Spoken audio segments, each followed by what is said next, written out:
You know, Elijah Cummings talks about this a lot in our committee. We spend billions of dollars. Everybody comes in here and testifies that everything's good and we're ready. And then when it really, really rains, I mean, my state, we get, what, 16 inches of rain maybe in an entire year? Y'all got 30-plus inches in 36 hours, I'm told. You got tens of thousands of people whose every bit of what they have in their homes is sitting out in their front yard. They can't even touch the toys that they have. And you've got a dozen of this and a dozen of that. It doesn't cut it. So I hope we're having as candid as the discussion as possible, but the response we've seen thus far is not acceptable. And we will keep dragging you up here in front of this committee because we hear it's all good. And then when it happens, it ain't so good. And these are real people's lives. Should not be a partisan issue. It's not a partisan issue. But when you have such catastrophic failure in trying to protect the people who need the help the most, and we're closing in on a month later, come on. So we expect some real answers, some real dates, and we are going to watch this every single step of the way. But I tell you what, your first 3 weeks, FEMA, not so good. And it's not acceptable. So I appreciate you having this hearing, and I want to have some real candid talk about what the reality is happening and how we're actually going to solve it. Thank you. I yield back. And in accordance with our unanimous request, I'll recognize Mr. Graves, the gentleman from Louisiana. Thank you, Mr. Chairman. I want to thank you for hosting this hearing. Congresswoman Duckworth, you as well. Thank you, Chairman Chaffetz. I appreciate you all bringing attention to this issue. Look, y'all are aware of the statistics. Last time I talked to FEMA, this flood event has received 1/2 the national media attention that the South Carolina floods received. And while it's never a good idea, I think, to compare disasters because there's such personal tragedy in them, it is amazing that there has been such a lack of urgency and knowledge and understanding of what's happened. This is a 1,000-year flood event, a 1,000-year flood event. This is something, and I'm going to rip a line from Mayor Shelton. This event could happen in any city. And I understand that folks say, you know what, it's not in my state, I don't care. It's not affecting my constituents. It does. Because what happens here, the precedent, allowing lackadaisical attitudes, allowing lack of priority, has a profound effect on what happens to our constituents. But when you have a disaster, whether it's an earthquake, an avalanche, a volcano, a flood, a hurricane, no matter what it is, a terrorist attack, it's going to have a profound effect, because if you let things slide, if you let folks take a lackadaisical approach here, it's going to be the same thing in your state. You know, I've tried to communicate with other members of Congress and compare this disaster. Chairman Chaffetz just talked about the fact that it was 31 inches of rain and comparing it to other places. The national American rainfall, the average rainfall for this country, is less than that, and we got it in 36 hours. Put that in perspective. 7 trillion gallons of water. 7 trillion. The reality is this. The Stafford Act is entirely insufficient to respond to this disaster. It is entirely insufficient. You can play tens of thousands of times over where people in South Louisiana are upside down in their mortgage, their jobs are underwater, literally. Their cars have flooded out, they've lost their clothes, they have nothing. And we have got to increase the urgency of the response here. You know, this has been an amazing community watching what's happened in South Louisiana. Everybody at home talks about the Cajun Navy. We didn't sit around and wait for people to come rescue us. We got together and rescued our own people. We did it. People trashing their boats, putting their lives on the line and their safety at risk to go rescue one another.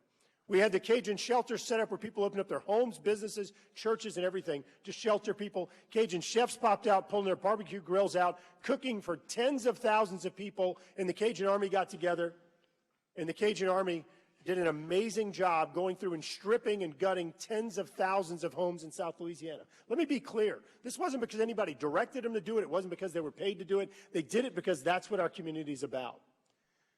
But now we're in this position where the volunteerism, the generosity, the selflessness, it can't get us any further. Now we're to the point to where we actually need help.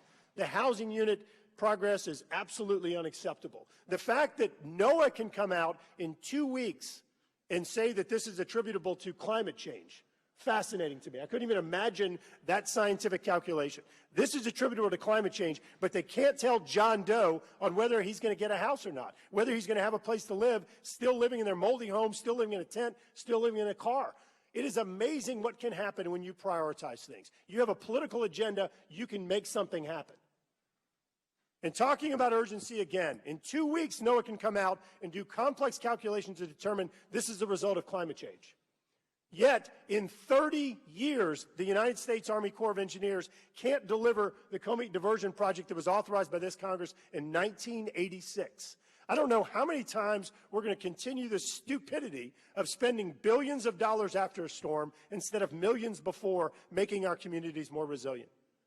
It is absolutely absurd, and this has a profound impact on the individual lives of many, many folks in South Louisiana. The parish that two of these mayors here represent, Livingston Parish, initial estimates are that 86% of the homes and 91% of the businesses were flooded. Think about that for just a minute. 86% of the homes and 91% of the businesses. It has devastated communities. It has absolutely devastated them. It's crippled them. Mr. Robinson, I appreciate you being here, and we've worked together for a long time. And again, I really do appreciate you being here. This is projected to be the fourth most costly flood event in United States history. I'm really scratching my head as to why Mr. Fugate is not here today. I don't understand that. I don't understand why he is not here. This is a huge event. Stafford Act, as I said before, we're blowing the sideboards off of Stafford Act. The White House needs to send an emergency supplemental request, including the unmet needs package of CDBG and other things to help address this, to help us recover. We need to have a more robust flood protection projects funded like COMEET, AMEET, parish flood control projects and others to help lower the base flood elevation in this region. These things need to happen and need to happen right now.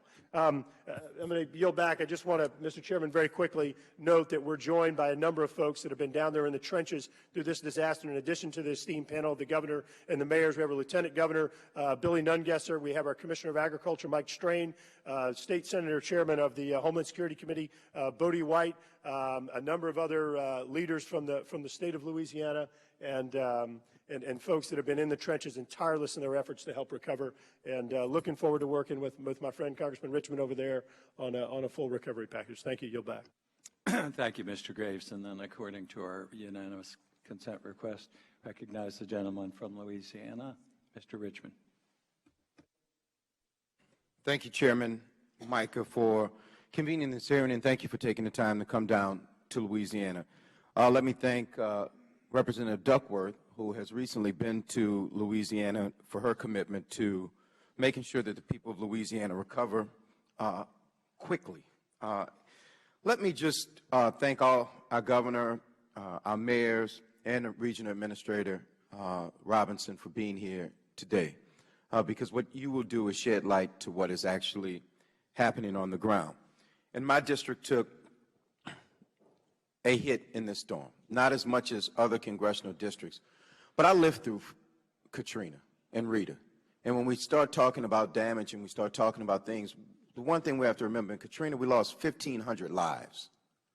And we learned a very valuable lesson, and that was that the FEMA we had during Katrina and Rita was a FEMA that just didn't work, a FEMA that didn't make any sense. It's gotten a little bit better, but a lot of the rules, and I just want to be clear about this, because I want the mayors to understand that a lot of the rules that FEMA are operating under are rules that are set up by this United States Congress. And that Stafford Act, which is just a colossal mess, is our Stafford Act. And when I got here and I was elected, I took my memories of Katrina and Rita and introduced the FEMA Reform Act, which has not seen the light of day because it just has not been a priority. So I would hope that both sides can come together, especially after South Carolina, West Virginia, and all of the other disasters that FEMA has to respond to, so that we can make things make sense. And I think that you have to give the FEMA administrator the ability to waive the provisions of the Stafford Act when there is a different way that could create substantial savings. It makes no sense to me that we would spend $60,000 to $80,000 to bring in a trailer when that $60,000 to $80,000 could make that homeowner whole. But we can't, because the Stafford Act says that we cannot put any money into permanent housing. That's not a FEMA problem. That's a Congress problem. And let me just take a moment to thank the President for his continued communication and his declaration. And many people talk about the fact that we got to 90-20 on yesterday in terms of percentage. But the speed in which the disaster declaration was given is attributed to a couple of people, one of which is the governor, who could have chosen to do paperwork and send it in, but he decided to take our FEMA representative Stoller on a flyover of Central, of Denham Springs, and all of the areas that were affected, so that when he sent the letter up, the answer came back the same day to give that disaster declaration, which then opened the doors for relief. The problem is the relief that our citizens want and the relief that they need and the relief that they deserve is tied up in red tape, and we have an obligation to come together as Republicans and Democrats to help ease that red tape. And I just want us to understand what is happening. We talk about the American dream. People work hard their whole lives to invest in a home, which is the best way to transfer wealth to your next generation and leave a legacy. You work very hard, you get that home, you have your piece of the American dream, you put your family photos in there, you put your wedding gown in there, you put your kids' report cards and the happy birthday notes and the Father's Day and the Mother's Day notes. And in one day, you lose everything you ever had. And you can't replace it. But it's upon government to at least help to replace the bricks and the mortars that the value that that home carries in terms of the wealth it leaves to the next generation. And we should come together to, as a Congress, to pass a supplemental. And look, the president should send us a supplemental, but the delegation has to be on board. And I'm saying right now that our Louisiana delegation should unanimously request from the president a supplemental. That way it's crystal clear that our delegation supports it, the president supports it, and we can help move it through Congress. Thank you, Mr. Chairman. Thank you, Mr. Richmond and also Mr. Graves. I can't imagine what the two of you have been through. Again, I've never seen anything like it in my 24 years, and I've been to disasters in the Dakotas, Iowa, of course, before in Louisiana and Florida. But, and then I have to comment, you had mentioned everything these people own. I was with Mr. Graves, and we went into one house that had been gutted, and you mentioned the photographs. That was all that was left, was water damage photographs on the floor of the gutted house. It almost brings you to tears because then you see in the front yard the rest of their possessions. Just an unbelievable situation of which the public and the Congress, it doesn't seem like it's really on the radar screen. But I'm pleased this morning to welcome a distinguished panel of witnesses. Incidentally, we're going to hold the record open for a week, as I said, for other members who would like to submit statements. But we'll turn now to our panel of witnesses, and I'll recognize them. Let me introduce them first. Welcome, Honorable John Edwards, Governor of the State of Louisiana, Mr. Tony Robinson, Regional Administrator of the Federal Emergency Management Agency, the Honorable Junior Shelton, Mayor of Central Louisiana, the Honorable Gerald Landry, Mayor of Denham Springs, and also the Honorable Rick Ramsey, Mayor of Walker, Louisiana. Welcome all of you. I don't know if you've testified before. We ask you to try to keep your testimony to about 5 minutes. And we upon request through the chair or a member, will submit additional data or information into the record. It'll be made part of the record. This is an Investigations and Oversight Subcommittee of Congress, and we do swear in all of our witnesses. So if you'll please stand to be sworn. Raise your right hand. Do you solemnly swear or affirm that the testimony you're about to give to this committee of Congress is the whole truth and nothing but the truth? Let the record reflect that all of the witnesses answered in the affirmative. And with that, again, I welcome all the witnesses, and let me recognize distinguished Governor John Edwards of Louisiana. Welcome, sir, and you are recognized. I have to pull that up real close so we can hear. I didn't have the button on, sorry. Good. Good morning, Chairman Micah. Thank you very much for the opportunity to be here, Ranking Minority Member Duckworth, members of the subcommittee. I appreciate the fact that Chairman Chaffetz was here, and also want to thank Congressman Richmond, Congressman Graves.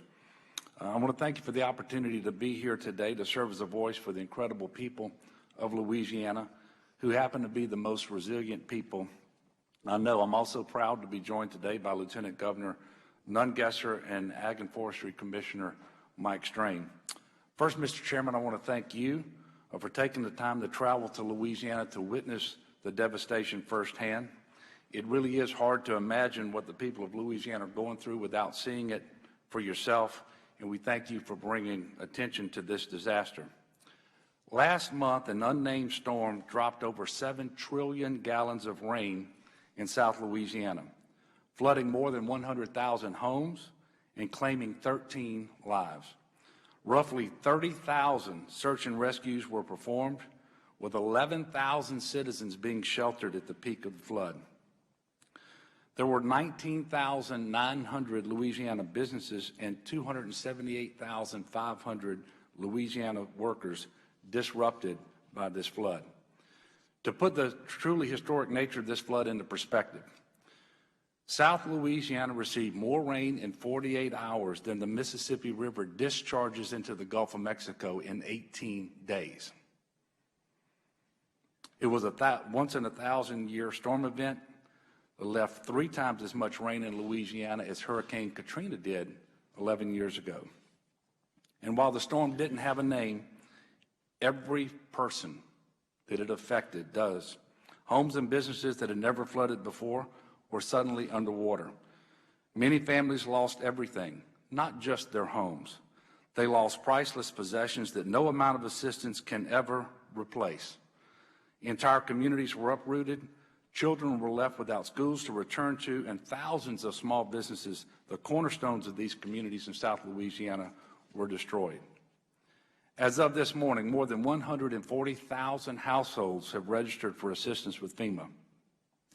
Our early, and it is still early, estimates show that a minimum of $8.7 billion in losses have been sustained in the state of Louisiana in housing and economic impact, and that does not include public infrastructure damage.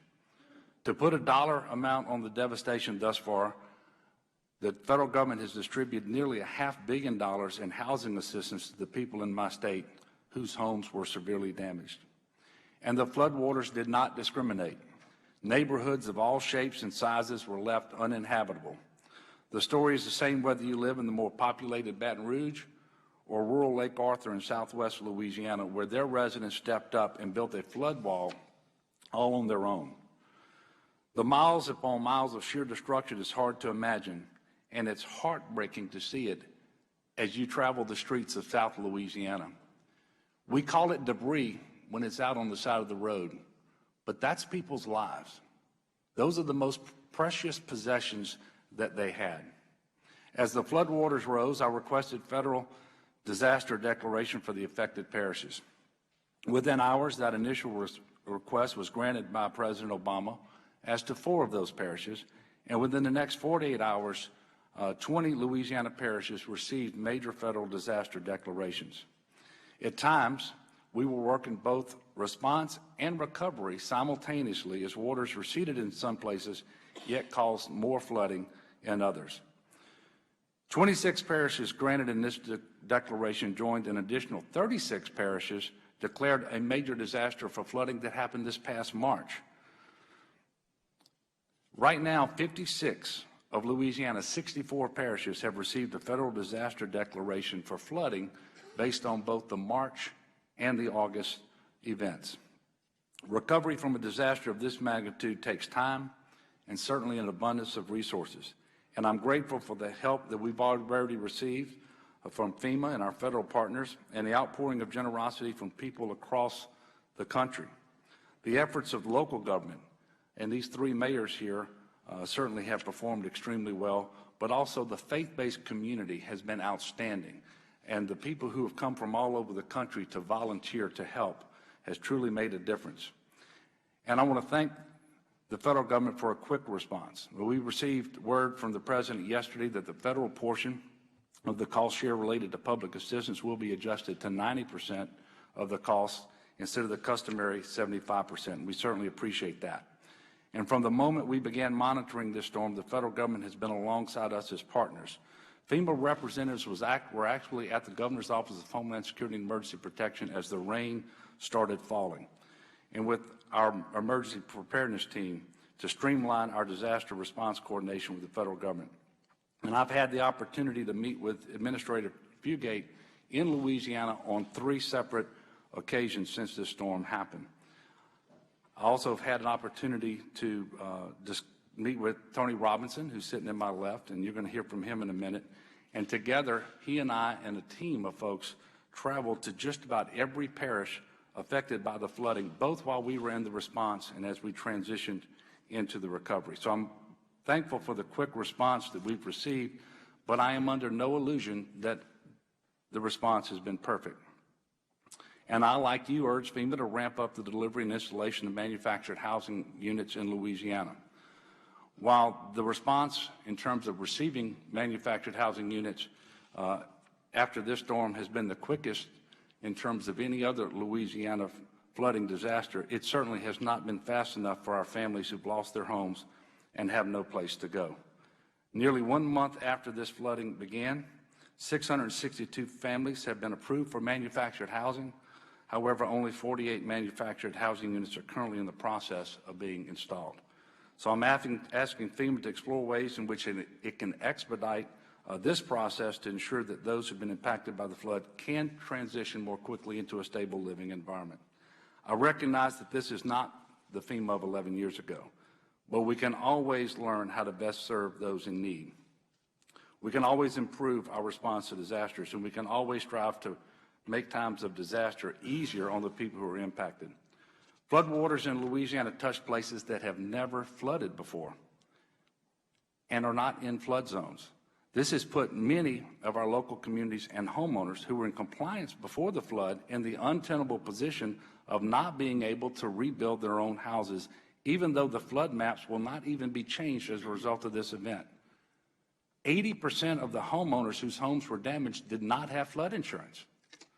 Louisiana has learned from the aftermath of other weather events like Superstorm Sandy how to effectively mobilize from response to recovery as we work to address the housing needs of individuals and families displaced by the flood.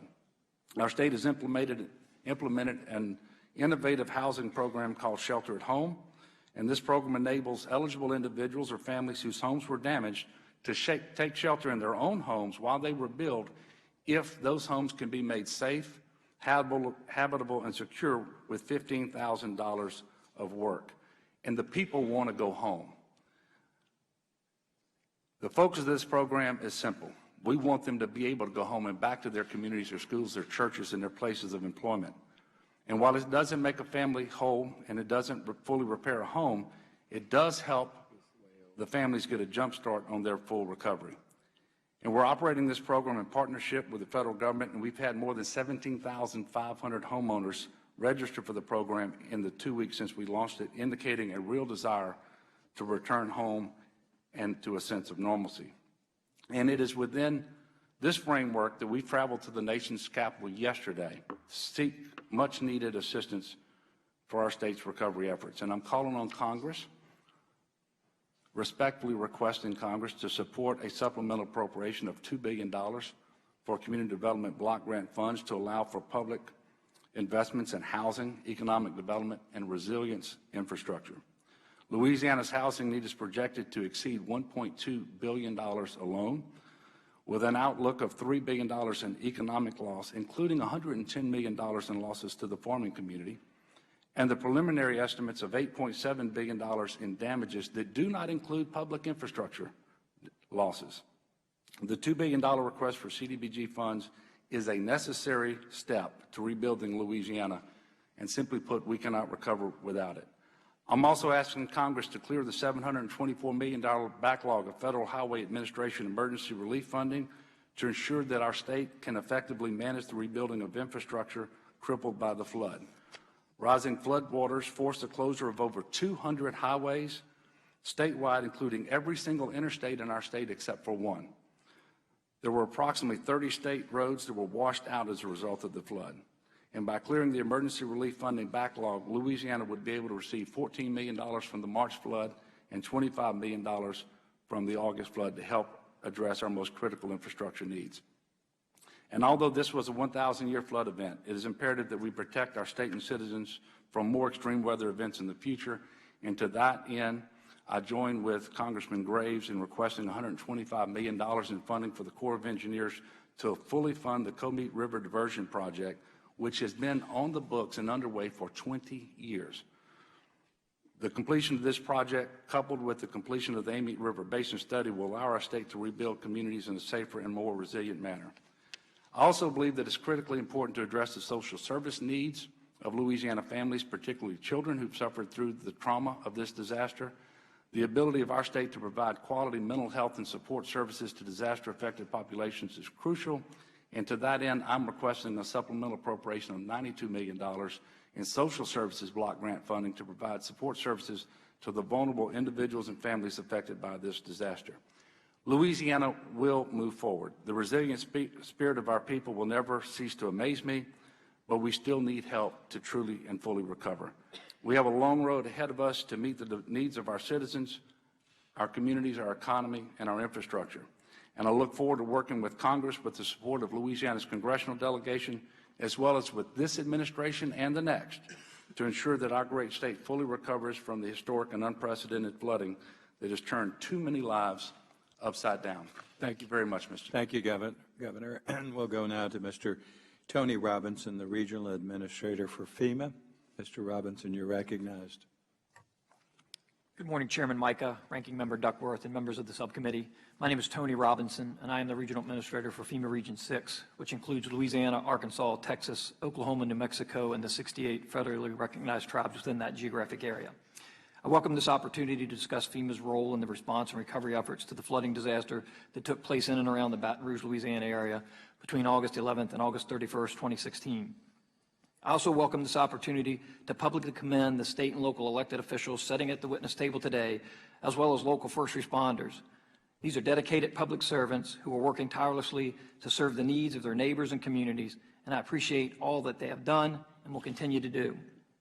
On August 14th, Governor Edwards verbally requested, and the President quickly granted, a major disaster declaration under the authorities of the Stafford Act to provide assistance in three broad categories: public assistance, individual assistance, and the Hazard Mitigation Grant Program.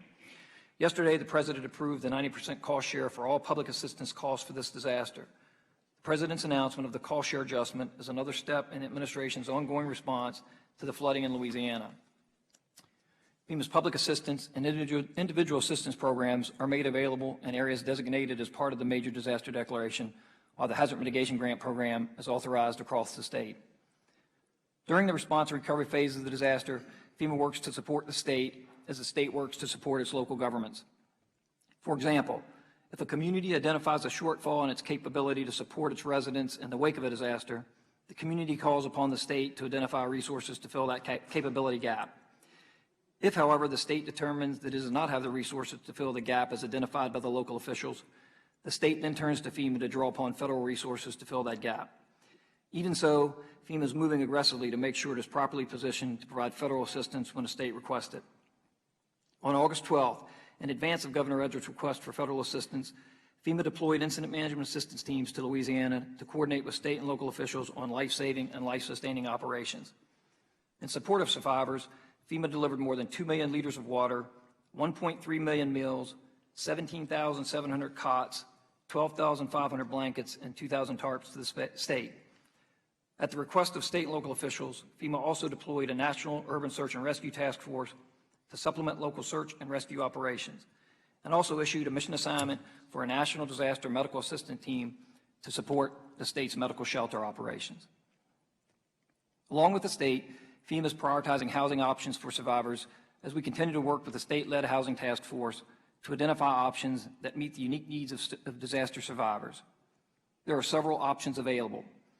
As you know, and as the governor stated, on August 24th, the governor announced the Shelter at Home program that, with funding support from FEMA, will allow residents who qualify to safely live in their own homes as temporary shelters while they plan and carry out permanent repairs. The Stafford Act prescribes that individual assistance programs provide funding to assist survivors with repairs to their homes, for rental assistance, or to assist with other needs like cleaning costs. As of September 7th, FEMA has provided more than $584 million of assistance to individuals, of which $494 million was provided in the form of housing assistance to more than 138,000 households. Furthermore, FEMA has activated its Transitional Sheltering Assistance Program on August 19th to allow eligible disaster survivors to be temporarily housed in participating hotels or motels. Flood insurance is one of the best ways to protect homeowners and renters from financial impacts of flood events. As of September 7th, over 28,500 claims have been filed with the National Flood Insurance Program. In an effort to speed repairs and recovery, the NFIP authorized and issued $247 million in advance payments to NFIP policyholders in Louisiana who sustained damages, providing expedited relief to disaster survivors. When no other solution fits the circumstances, FEMA may provide for HUD-approved manufacturing housing units to provide a middle-term housing solution to survivors for up to 18 months. As with many of the other efforts, we work closely with state and local officials to ensure that the placement of these MHUs is consistent with floodplain management regulations, state and local zoning codes, standards, or ordinances, and is consistent with the needs of the local communities.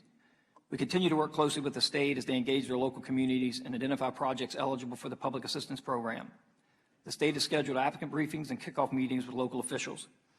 In each of these briefings and meetings, FEMA will work side by side with the state and support them as they support their local communities in their recovery, planning, and execution. In conclusion, FEMA is working to support the state of Louisiana as the state supports its local communities and residents. While a lot of progress has been made, the recovery from this significant disaster will take time. As local communities identify capability gaps or shortfalls with the state, and the state calls upon FEMA to assist with filling those gaps, FEMA will marshal all the resources of the federal government that the law allows to fill those needs. FEMA will be there to help survivors until our job is done. Again, thank you for the opportunity to testify today. I look forward to any questions the subcommittee may have. Thank you, and we'll withhold questions till we've heard from all of the witnesses. The Honorable Junior Shelton, Mayor of Central Louisiana, welcome, and you're recognized. Thank you very much, Mr. Chairman and committee members. We appreciate the opportunity to come here today to speak to you about what is happening in the local municipalities. Let me begin by saying that what I say here today has to do with the procedures, the rules, the regulations, not the people of FEMA. Mr. Robinson has worked very closely with us. In fact, I wish FEMA was rife with people like Tony Robinson. I wish he was cloned and we had a lot of him. But unfortunately, it's not so. And because of that, we have some problems, and I wish to outline those. I was going to read a speech, but I decided I just want to speak from the heart and let you know what exactly is happening in our city. Let me give you some statistics. The city of Central was incorporated 11 years ago. We're a young city. We have 27,900 citizens. Of those 27,900 citizens, approximately 25,000 were impacted during this flood. 25,000. We have 11,100 residences in the city. We estimate nearly 90% of those homes were damaged significantly. And when I'm talking about damage significantly, I mean at least 2 foot of water or more. Congressman Richmond said it best when he said, this is not about property, this is about lives.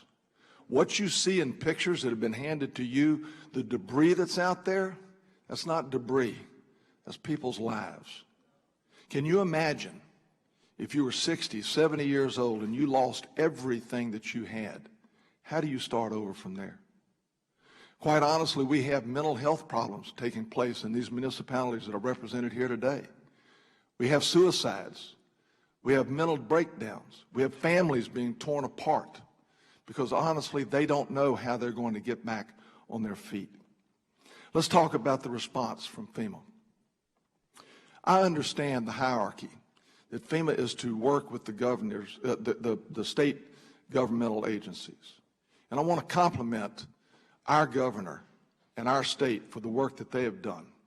I have no complaints whatsoever from there. However, it is important that this gets drilled down to the local municipalities because that's where the problems are.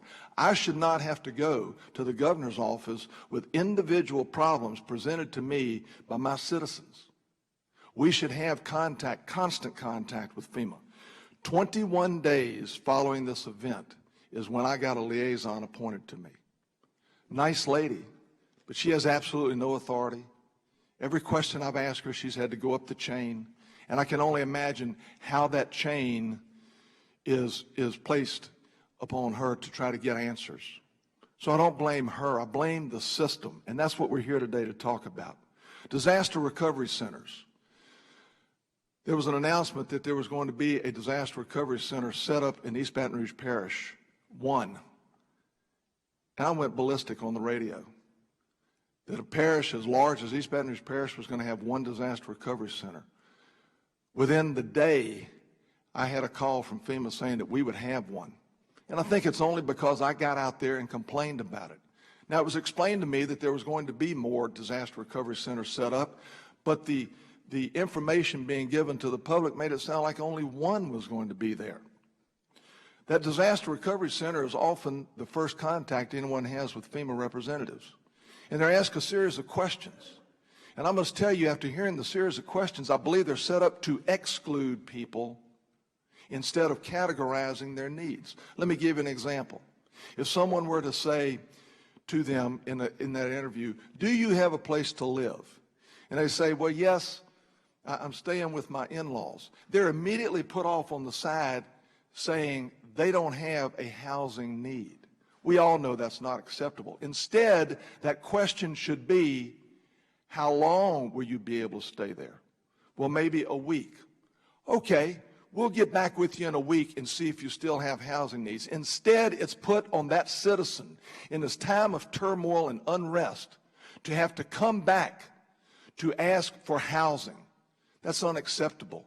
These people need help. They don't need to be put off to the side and make them come back to ask the questions. We had a town hall meeting that was set up by FEMA. We were elated about that. We had 1,200 persons come to a church to hear questions being answered by FEMA. They weren't answered.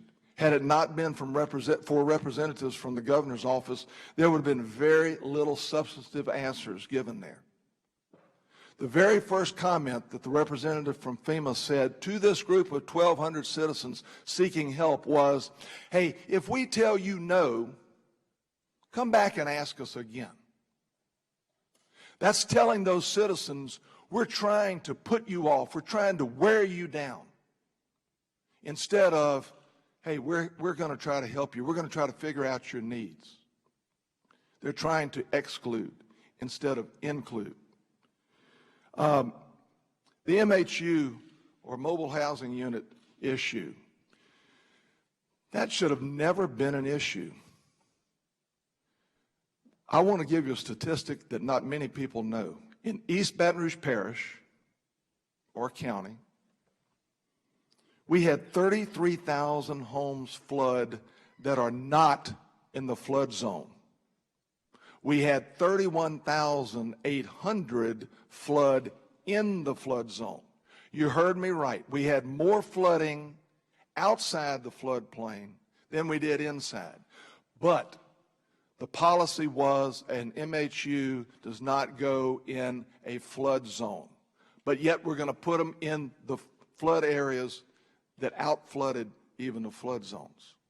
So that policy should have been eradicated from the very beginning. And this goes back to my point I've been saying time and time again, that instead of of having these this one template to take care of every disaster. You need to have templates for each type of disaster, a trigger that puts a certain team into place for certain events. And we're going to go back to the idea that this is not an event that's like an earthquake that might only happen in California or tornadoes in Oklahoma or Kansas. This is a rain event that can happen in your hometown. And we better get this right, or it's going to be you sitting on this side of the table giving this testimony. There's one issue that has really disturbed me lately because it's something that we're faced with now, the major issue. Are these citizens going to have to rebuild and raise their slabs? That's the number one question right now. But yet in the local newspaper over the weekend, there were 2 articles written in which FEMA was stating, hey, we're not telling them to raise their slabs. It's the local municipalities and their ordinances that will do that. What they left out is those local ordinances in the municipalities have to agree and have to be meeting the rules and regulations from FEMA. So quit putting the blame on the local people. We want them back in the homes. We want them to have help. So in conclusion, I just want to say that it's astounding to me that I'm sitting here today, that Congress and the president can send millions and billions of dollars overseas, but yet our own citizens have to beg and plead for help. Those citizens who put that money in the coffers that can be sent overseas, all they want is help now. You were given some pictures from the city of Central. I ask that you look at them. There's a picture of a very typical street where you see the debris that might be 6, 7, 8 feet tall. That's their lives, as we talked about. In addition to that, there's a couple of family pictures there. And I want you to look at those. I want you to look at the faces of those people. They're proud, but they're broken. They're hopeful, but they are shaken. The city of Central will take care of our citizens with or without federal government help. But I'm here today pleading with you, please help these people with these lives. It's American families looking for help. Thank you. Thank you, Mayor. And now we'll recognize the Honorable Gerald Landry, Mayor of Denham Springs, Louisiana. Welcome, sir, and you're recognized. Good morning, Chairman, and thank you for the invitation to share some information with y'all today. It is true that 90% of my homes in my city received water. 90%. That's it's hard to comprehend that many homes had water. Of the 4,200 homes, about approaching 3,000 had over 18 inches, and that triggers the mitigation piece that we're so concerned about going forward. But this is such an unprecedented event when you have 25 to 30 inches of rain in 72 hours. We talked about trillions of gallons of water coming down upon us. It is unbelievable what we have just gone through. And we talk about so many of these folks, 70, 80% of the folks did not have flood insurance. Well, the reason they didn't have flood insurance, we've never had that issue that bad. The crest of the river was 5 foot above the highest recorded flood stage that we've ever had back in 1983. How do you even prepare for that? So our folks and at least in my community, don't live there without flood insurance because they want to live dangerously or because they can't afford it. They didn't need it. So this is such a unique and rare event that has occurred. It has just devastated all of us. We can go into great detail about the response from FEMA. I have documented a lot of that in my brief that I have submitted to you. But the biggest single issue, well, there's two big issues. One is the inconsistency of the information that is given to us and to our citizens, and the mitigation piece. We talk about mobile housing units and how we need those desperately so that our seniors can get back to their homes and that our kids can get back to school because school starts again in a week or two. They need to be back in their communities. They need to be able to go back home and live in their driveway in a trailer of all things so that they can put their houses back together again. But it starts off with, Mr. Myers, you need a trailer, so we'll get you one. And then the next day or two, somebody comes back and says, oh, no, Mr. Myers, you can't have it because you're in a flood zone. Well, FEMA guidelines say you can't put one in a flood zone. Well, who needs one more than anybody else than somebody that just got flooded? So that just, there's no rhyme or reason there. And we were instructed last week, okay, FEMA has relaxed the guidelines. We can now have mobile homes in a flood zone. But you heard me talk about Mr. Myers. He's a 90-year-old war veteran. Guess what? FEMA went to his home just Tuesday and said, no, we changed our mind again. You can't have the. Where is the consistency in the message to our people? And you want to know why our people are frustrated? Because they don't know who to turn to.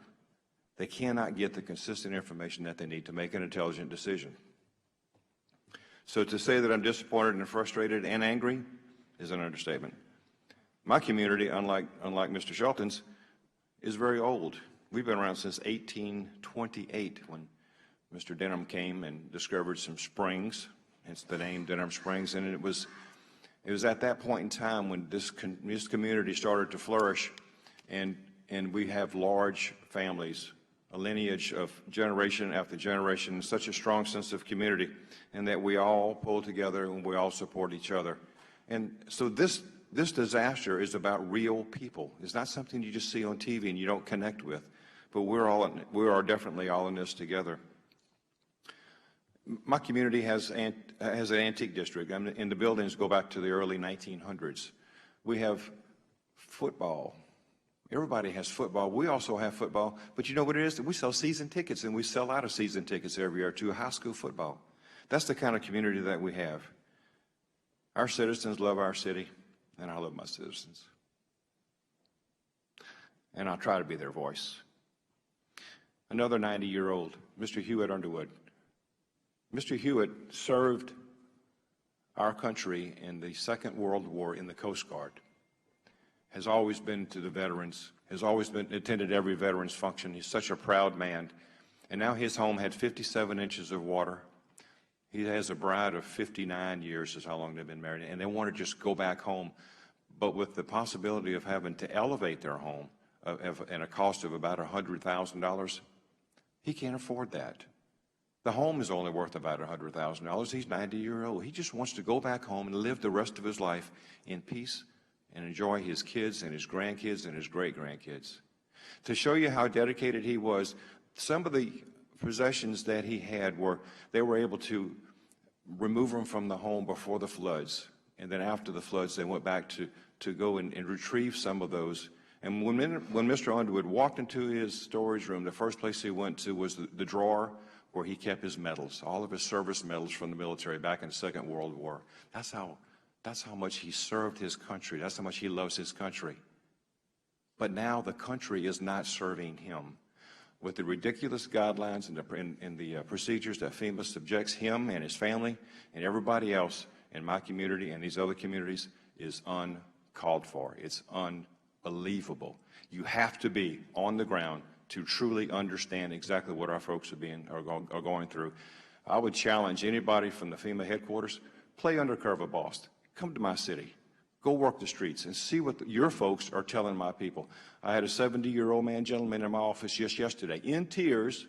He was out of town during the flood event, came back home, drove into his driveway, saw the devastation. His wife had a heart attack.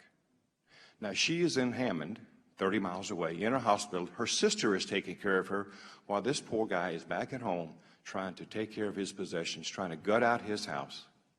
And a FEMA rep goes to him and says, well, I'm going to tell you what, you got to tear your house down. It's devastating. It's devastated. It devastated him. He came to me. He said, Mayor, what am I supposed to do? And we sat down and we talked, and we're okay. But the response from FEMA has been totally uncalled for. So in closing, my biggest challenge to you is to make FEMA change the mitigation piece, because if I had 3,000 homes that had more than 18 inches of water and they are deemed as substantially damaged, they want us to elevate them. That will be the death of my city. I received an email the other day of a guy that lives on Geraldine Drive. 4 of his neighbors have already said they're leaving and he's strongly considering doing the same. That piece does not need to go into effect. Please suspend it. Please use some common sense.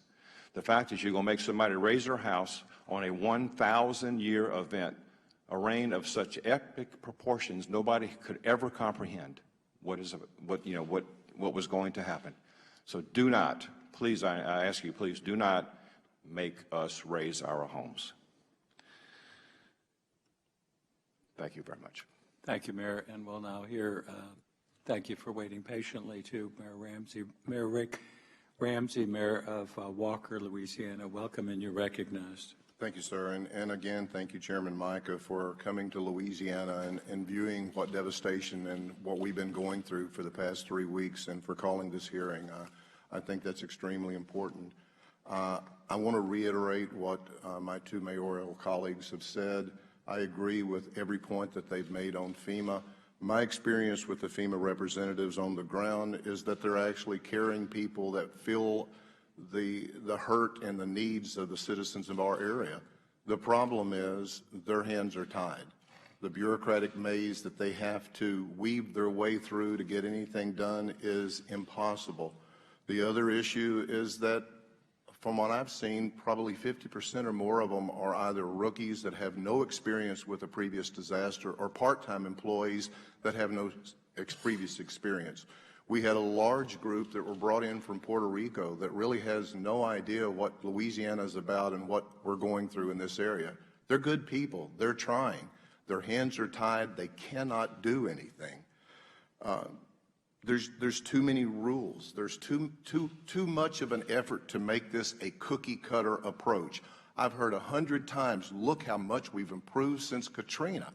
And I said, in all due respect, I see no improvement since Katrina. This is not Katrina. This is a blue-collar community where the people work. They go outside. They want to come back. They want to fix their homes, and they want to get back to work. And that's what these two mayors are telling you. And it's the same thing in the city of Walker. I think we're getting no national attention because there's a national misconception about Louisiana. We're not below sea level. We don't all border on the ocean. We aren't all on a river that floods. My city is east of Denham Springs. It's 6 miles from the Amite River. It's 100 miles from the coast. It's 32 to 40 feet above sea level. I can give you statistics from Wikipedia, and I know that's not a scientific basis, but San Francisco at 11 feet, Boston at 20, New York City at 13, Portland at 27, Philadelphia at 21, and they list Washington, D.C. as 16 feet above sea level. My city flooded at 32 to 40 feet above sea level. The problem is our flooding was different this time. Yes, we had a catastrophic rain event. We were prepared for a heavy rain event. We have a really good meteorologist in Baton Rouge, and he called us and told us, be prepared for a 1983 flood event. We were. Our canals were cleaned. Our culverts were empty. Everything was ready.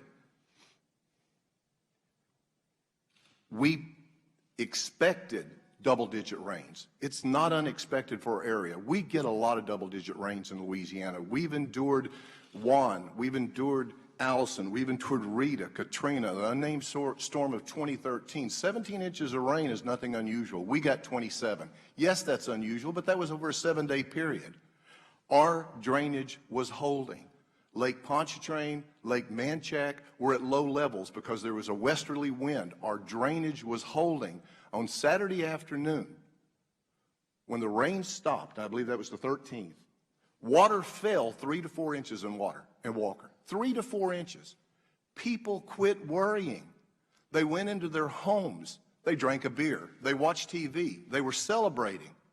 And at 10, 11 o'clock at night, water came up to their beds.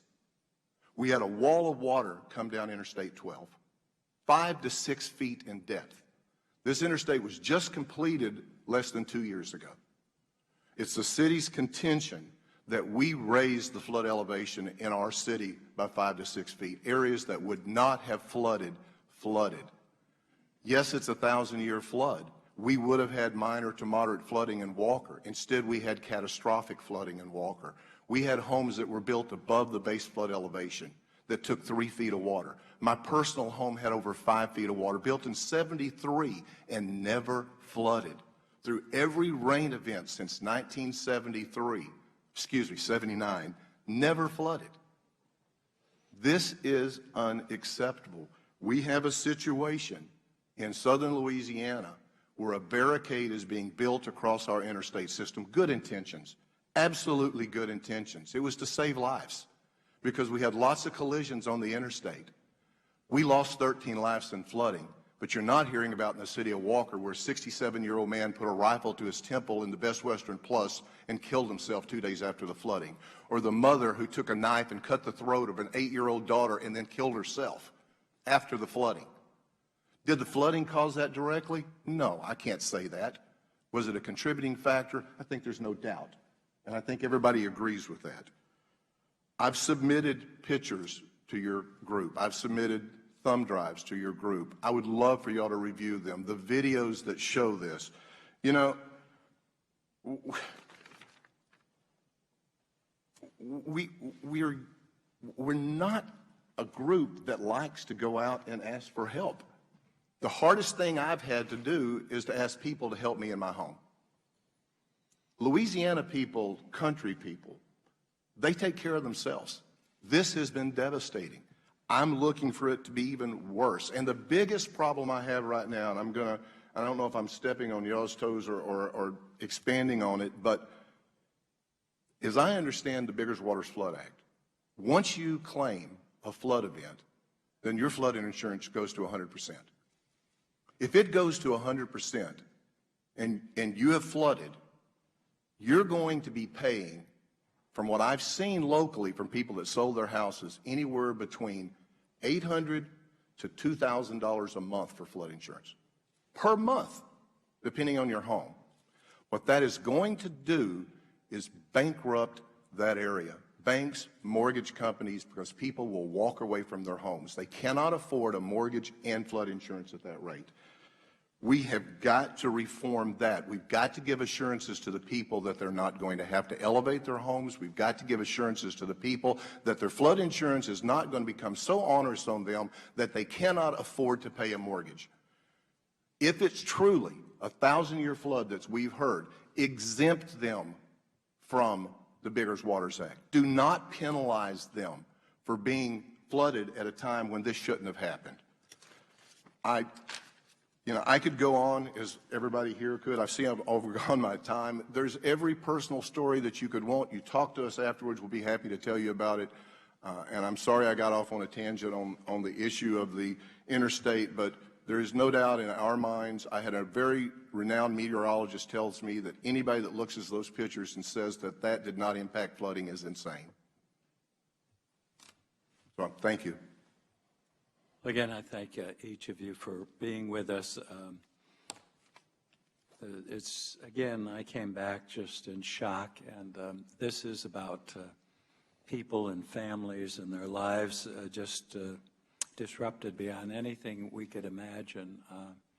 The human toll is one of the greatest I've seen in anything, and again, having been on the panel longer than anyone around the country, and floods in the Dakotas, in Iowa, Missouri, up and down the Mississippi, in Louisiana, and many incidents in Florida.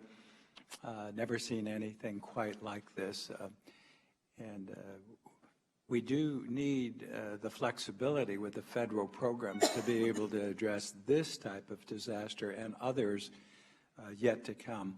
We've got to learn from, we learned some from the mistakes of Katrina, but it doesn't appear that we've come that far. And I have some questions, and I'll lead off with those at this point. First, Mr. Robinson, representing FEMA, we had last week 143,000 claims. Is that correct? Is that up or down? Or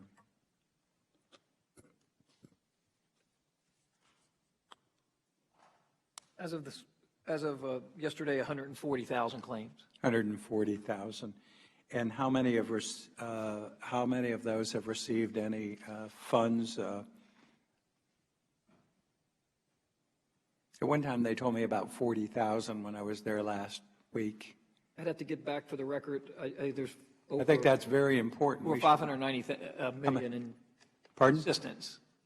I have the dollars that have been provided. I do not have the number. Well, they told me about 40,000, which is about a third of them had received something. And then I need to know the average amount of money, which you could divide by the amount of money given. Can't some of the staff behind him give him that information? Now, I think that's very important to come to the committee. Yeah, as of this morning, the average was about $8,000.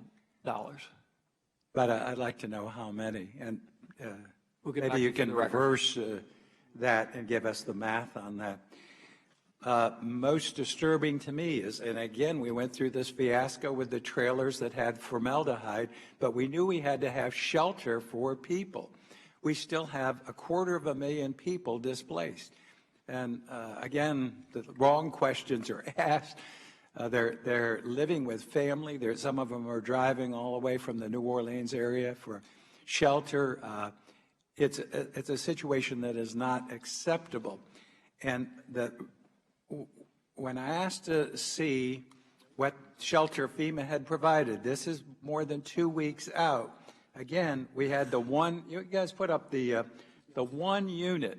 Now, I was told there were 17 up, and the press accounts told me last weekend there were only 5 of these units actually up, and the others were on their way. Do you know how many modular units are up?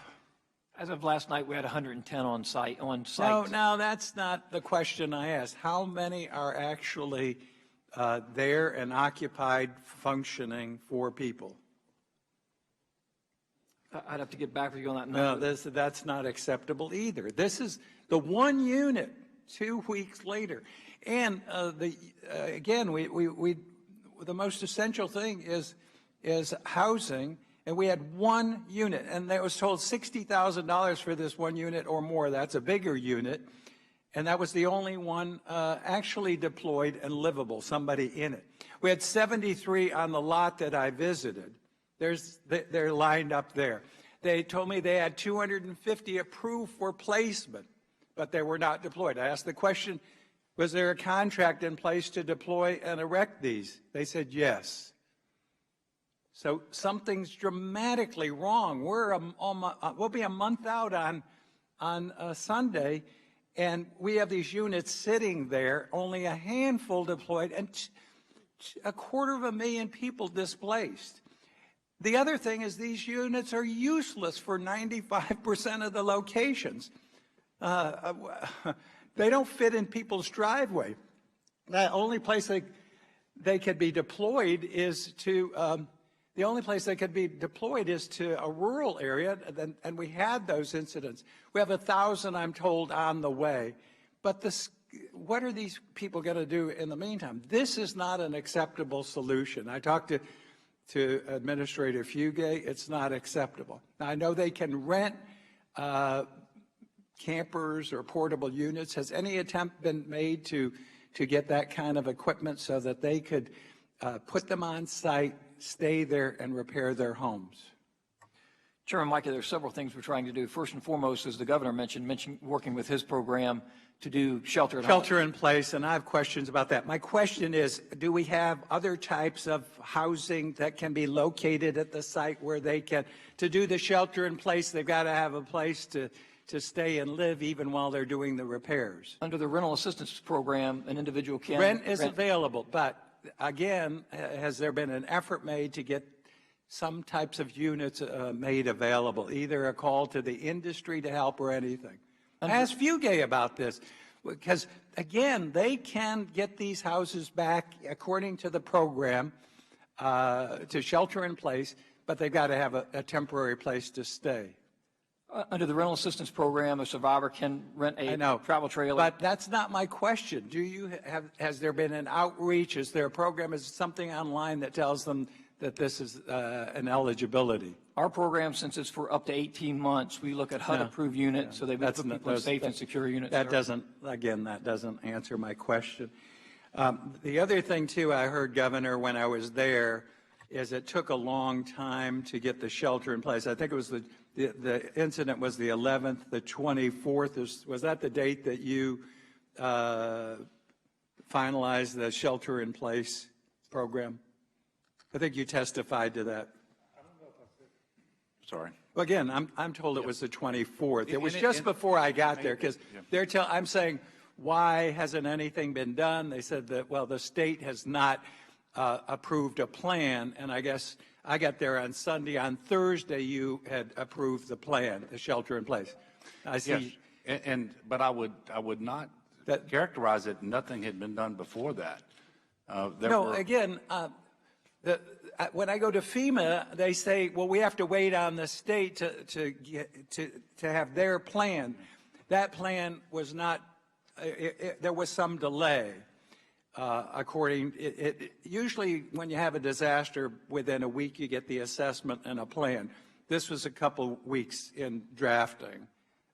So I'm just telling you what I heard about excuses for them not deploying this faster. Well, as you know, the Shelter at Home program is a state plan, but it is underwritten for the most Right, by part the federal FEMA. government. And so they have to have your plan before they, I'm telling you the excuses they gave me. My job isn't to hammer you, it's to hammer the feds, but I go to the feds and they tell me the state hadn't responded in a timely fashion. I'm just telling you what they told me. And I'd like to comment on that, Mr. Chairman. We developed that program jointly, and in fact, it was with Administrator Fugate's first visit that we first discussed doing something like Shelter at Home. But again, it didn't trigger the federal action for almost 2 weeks, is what they're telling me. So we need to look at some way to narrow that time frame in the future. Then one of the other things is I heard Mayor Sheldon and Landry, they both told me, Mr. Robinson, 21 days to have a contact with the officials whose communities are practically wiped out? And then when you get someone there, they have a contact that can't make a decision. It's got to be essential that we get with the community leaders in these programs in a disaster and identify a contact immediately. That did not happen, did it? Sir, we put people in the Parish Office of Emergency Preparedness office. Mayor Landry, didn't you tell me, how long was it before you got a contact? You held that slip of paper up in your office and showed me the name of the individual, and you just gotten that. Yes, sir. It was in excess of 2 weeks, and it was a contact that was supposed to be assigned to me. One conversation on a Sunday afternoon, and have yet to hear back from that person since. Yet to hear back from it. Mayor Sheldon, how long did it take you? 21 days. And let me state this. Being in contact with the parish officials does not drill it down into the local municipalities. Right. Again, and you described the destruction in your community. Then Mayor Landry and Mayor Sheldon told me we had no disaster recovery center. You had no disaster recovery center 2 weeks afterwards. Did you finally get one? We did. You did. But he had none. And then I went back to the field where we had these units, portable units, sitting in the fields. This picture doesn't show it. There were multiple of these portable ones. And I went back and said, we need a portable unit in Denham Springs. That's not acceptable, and they're sitting in fields not deployed. Sir, there was about a 2-week discussion on whether or not we could have a DRC because we're in a flood zone. Yeah. Again, and we got a portable unit that was not, portable unit sitting, again, next to the trailers, or the modular units, saw them. Water. Okay, housing and water. In Florida and other disaster areas, we were pre-staging water, one of the essentials to get to people, house, shelter, and water. I was told it was 4 or 5 days before FEMA water arrived. Is that right, Mayor Ramsey? Yes, sir. Is that right, Mayor Land? Yes, sir. 5 Is that right, Mayor Sheldon? I can't give you the date. I will tell you, had it not been for Congressman Graves, we would not have had water. People and the Cajun Navy and the Cajun people were delivering and helping people get water, I was told, for days before FEMA's water, which is supposed to be pre-staged, ever got there. And I said, well, what was the problem? And they said, communications. Mr. Robinson, Why couldn't we get the water to them that FEMA has pre-staged? So as I stated, we staged water and meals ready to eat in Camp Beauregard, which in accordance with the state plan we worked out, the National Guard then distributes that water down to the local What level. happened in not being able to get it to these communities? They told me it was a communications problem. Are you familiar with it? I'm not, and I'll check We that out. need to find out what went wrong. Yes. I'd like to point out that at no time did anyone from FEMA contact me and say that water was even available. I had to go through Congressman Graves' office to get it. Again, these are the basics. Housing and water are not there.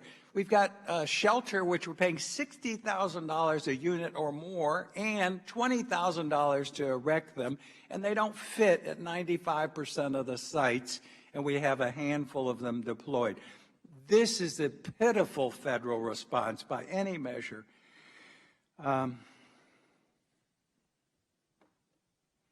We've got the federal regs, the little circle of going around about raising the houses now. Something's got to be resolved with that. I don't know if a waiver can be done. I talked to the ranking member. We'll talk to Mr. Richmond and others. But people are left in limbo because they don't know if they can rebuild their homes. People are walking away from their homes. I met at dinner with a young man who and his wife had just bought 2 years ago. That young people mortgaged the house up to the hilt because they're trying to get their own home. He doesn't know whether to walk, to turn the keys over to the mortgage company. He was not in a floodplain, has no insurance. It is a pitiful situation, and they relied on federal floodplain maps, and now the economic impact in this region is going to be devastating. That not only have they lost their homes, they're going to turn the keys in. The financing of houses, probably the depreciation, 25–30% of every home there because of what's happened. So homes will be they've been not only underwater, now they're going to be underwater, and people walking away, and the jobs. The recovery, like in Denham Springs, they'll lose 50% of those businesses will never come back. It's almost impossible. They lost their stock, they lost their location, and then there are no customers because people don't have jobs. Well, you can tell this is frustrating. We do have Mr. Graves and I think Mr. Cedric, or Mr. Richmond. We have a CODEL going down to look at that. Governor Edwards, Administrator Fugay told me he could handle this within his existing budget. Now, I don't know about the CDBG grants, but that's what he had told me. So I don't know about whether we'll need that. There's lots of money available, I'm told. We'll have to sort that out. I'm not certain. And the CDBG grants is probably the fastest way to get some action because it comes to the local communities and they can eliminate the red tape and go for it. And I would like to respond to that. The administrator told me the same thing with the budget authority that he had pursuant to the previous appropriation for the agency. He can absorb the costs that are FEMA's costs, even at the 90% share. But CDBG, that is not contemplated as being coming out of that. Right, that's a different, there are different funds here. We've got some SBA issues. We've got, and I'm concerned about too, so I've gotten reports of possible fraud in some of the claims for food stamps and assistance, how that's being monitored, and cooperation even between state agencies is not what it should be. But we rely on the state for accessibility to some of those public assistance programs. That's got to be addressed, and we'll have some more questions on that. Let me yield now to Ms. Duckworth. Thank you, Mr. Chairman. I'd like to start off by recognizing former Senator Mary Landrieu, who's joined us. Welcome, Senator. Thank you. I'd like to sort of look at some of the issues. It sounds to me like FEMA has policies, much of it specified by Congress as to what you can do, what you cannot do. And I'm just trying to figure out if there are specific challenges that are affecting this particular recovery operations and what we in Congress can do to help you be able to do that. And let me just, I'd like to start off with the food and water issue here. Mr. Robinson, you said that the pre-positioning stockpiles of food and water are pre-positioned in conjunction with the state, and then the Louisiana National Guard actually is who deploys them. So did that happen? Were those stockpiles there, and were those stockpiles deployed? Yes, we have meals and water in the state, and typically the way that occurs is the parish Office of Emergency Preparedness receives the request. They put it in an automated system called WebEOC, which goes into the State Emergency Operations Center. If they have those resources locally, they source those, usually task the Guard to deliver those resources. If not, then they ask us to provide additional assistance. So, Governor, did the National Guard deliver? Yes. And look, Food and water? I am not going to quarrel with the mayors if they say they didn't receive water as timely as they wanted to. I will tell you there was not a request that came from a parish Office of Emergency Preparedness that was not timely responded to in full in terms of delivering water to the parish where we were asked to. And if there was a problem, it wasn't with the lack of water, it was with the lack of communication and coordination as to where that water needed to go. And that was one of the primary purposes of my visits to each of those parishes while we were still responding to get face-to-face, both with the parish president and the director of the Office of Emergency Preparedness in the parish, to make sure that their requests coming to us through WebEOC were being fulfilled. And never one time, in all honesty, did they tell me anything to the contrary. Now, I can't tell you that they got water. I can only tell you that we met every request that we got at the Governor's Office of Homeland Security for waters and for meals. Mayor Shelton, did the parish leadership contact you or let you know that you could make the request for water and MREs? Well, let me address that because I've only been mayor 2 years. During this process, we have discovered that once the administration changed from the prior mayor to this mayor, I was to be contacted by someone from FEMA to kind of give me an update about what to expect in case of an emergency. That was never done. I had no contact with FEMA until 21 days into this thing. So what I'm saying is I was not given the procedures prior to any event that would take place. So I had no idea that we could make those requests through the parish. I did call Congressman Graves. We did get water. I think the Congressman Graves should be applauded for helping. Absolutely. But I'm still worried about the breakdown in communications, because if FEMA didn't come to you, but then the parish leadership apparently didn't brief you either that you could put in the request, right? Because it goes through the parish leadership. I had been given a call by Joanne Morrow, who is fabulous in our mayor's office for the parish, to say that anything that we needed, let her know. Well, that's fine. That covers a broad variety of things. By that time, I'd already contacted Congressman Graves, and it was on its way. Okay. Sounds like there are breakdowns both with the FEMA rep not briefing you, and then also with the local, state, and parish leadership as well, because you didn't get that information specifically that you could request it.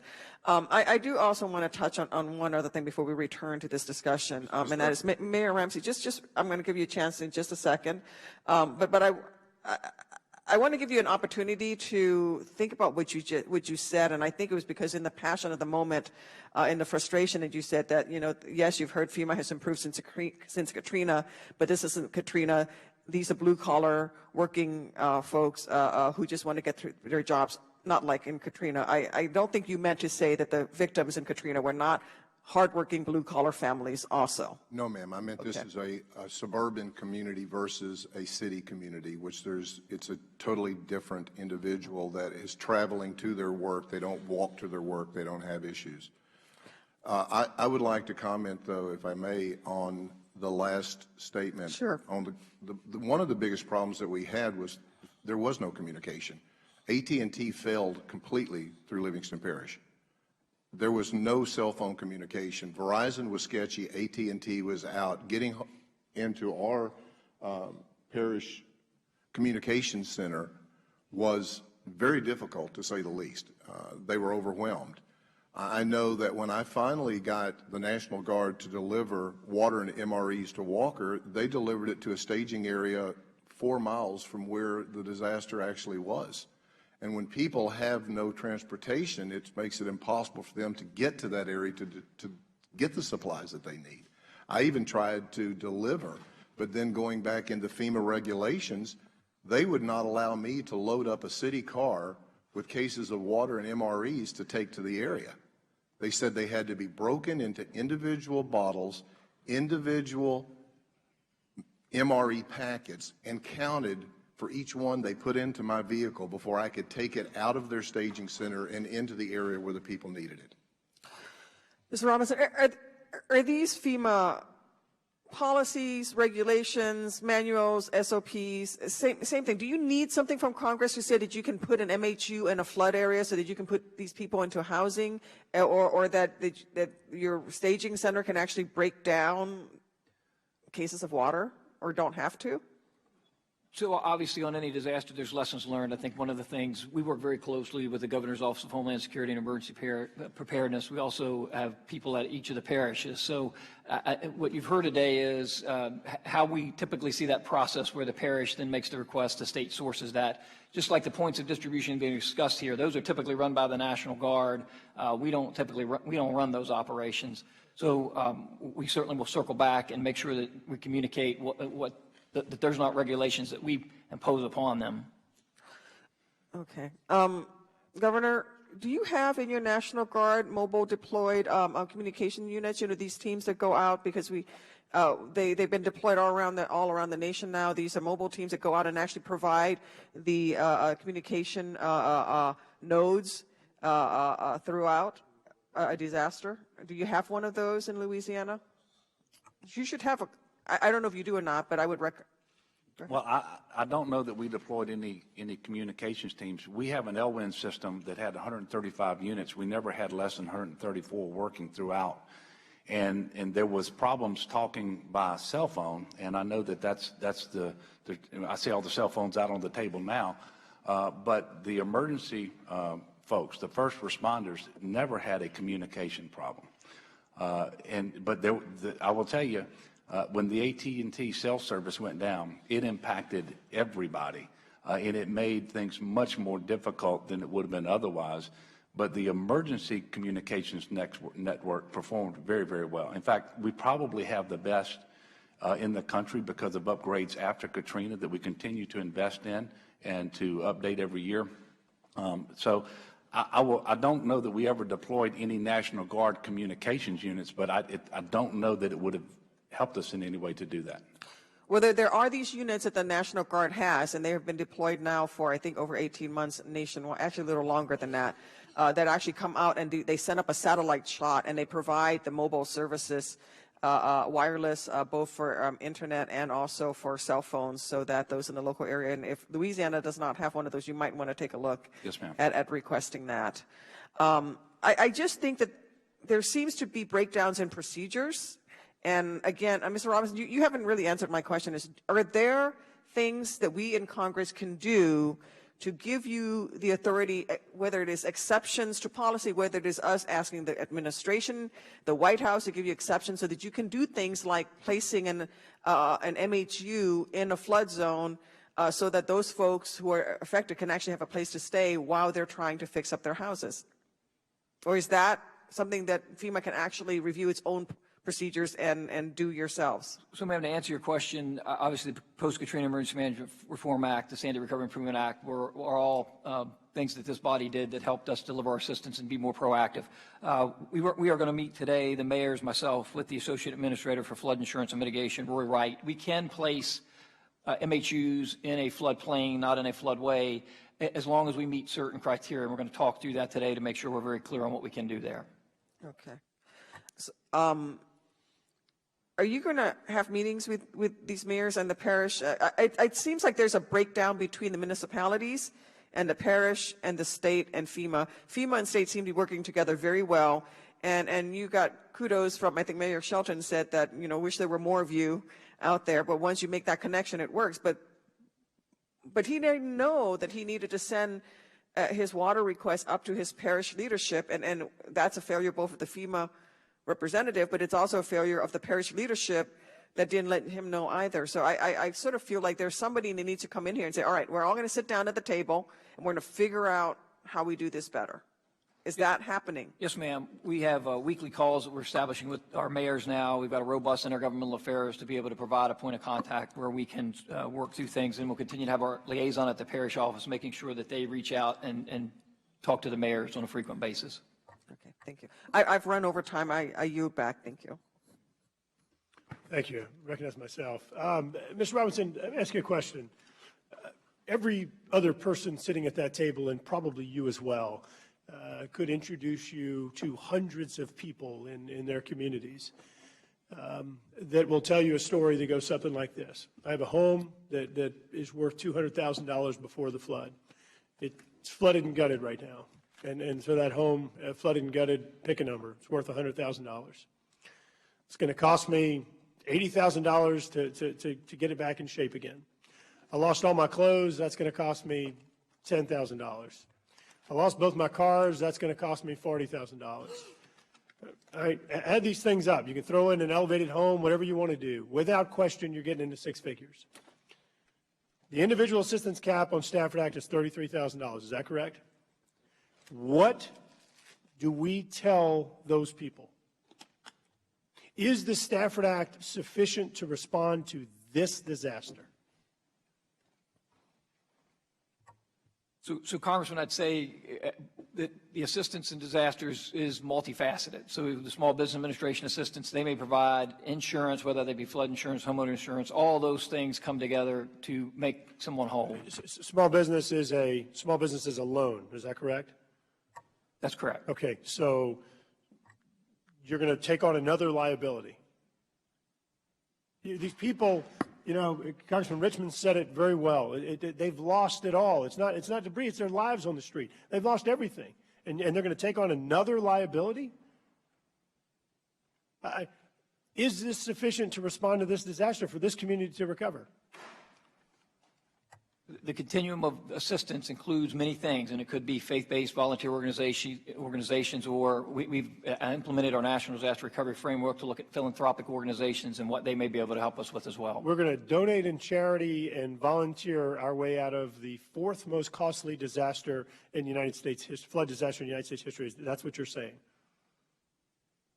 What I'm saying is it's a large event, and it's going to take the whole community effort to be able to help these citizens recover. I mentioned, and this is a statistic coming from you, from the FEMA NFIP program, that believing, again, projecting this to perhaps be the fourth most costly flood disaster in United States history. The others would be Sandy, Katrina, and Ike. In those other three instances, were there supplemental appropriations requested? I'd have to get back to you for the record. I can answer that. It's yes. It's hell yes. You don't have a disaster like this and not step in and tailor the response. There is this unbelievable perception out there that the cost of inaction is free. Mr. Robinson, I'm going to say it again. Look, I'm very frustrated right now, and I'm not at you. I'm frustrated that Administrator Fugate's not here, or someone even higher, to talk about the recovery here. I mean, this is absurd that we're trying to use something that was created for preschool to try and address a college situation. The sideboards have been blown off the Stafford Act for this disaster. They've been blown off. This is an entirely insufficient situation. What are you going to tell that person that is sitting there that doesn't have the money in the bank and is facing a six-figure liability to get themselves back to where they were the day before the storm? What are you going to tell them? They've got their lives and they've got God. What are you going to tell them? So we're going to work together with the state, the whole community, to try and help them on the road to recovery. The governor's testimony indicated that he believed that there was an $8.7 billion, is that ballpark, Gov?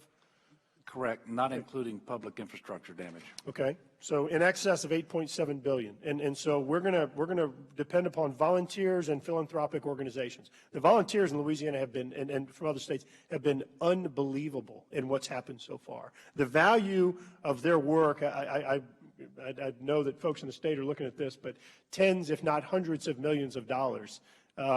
If you valued the work that's been done on the rescues and the recovery work so far, unbelievable what they've done. It is absolutely unacceptable to think that we're going to find a way to charity ourselves out of this thing. It's not happening. I'll say it again. The cost of inaction is not free. We have two choices. We can get in front of this and design a recovery package that's tailored to this disaster to help provide a hand up to a community that doesn't ever want a handout. Or we can sit here and let mass foreclosures, bankruptcies, and you've heard them talk about it. Two of the mayors, I believe, mentioned 90% of their communities flooded. Mr. Robinson, let me ask you another question. FEMA, as I recall, over on North Sherwood, where you have some of the MHUs set up over there, staged over there, I think there's an adjacent area that appears to have some other trailers and mobile homes. Can you tell me what that is? Some of the RV units that you're talking about? Yes, sir. Those could be mobile communications platforms and maybe mobile units that we use for disaster recovery centers that are mobile as well. Are there FEMA personnel that live or stay on that compound anywhere? There's not. There are no FEMA. Where are all the FEMA personnel staying? They stay throughout the impacted areas. In a tent?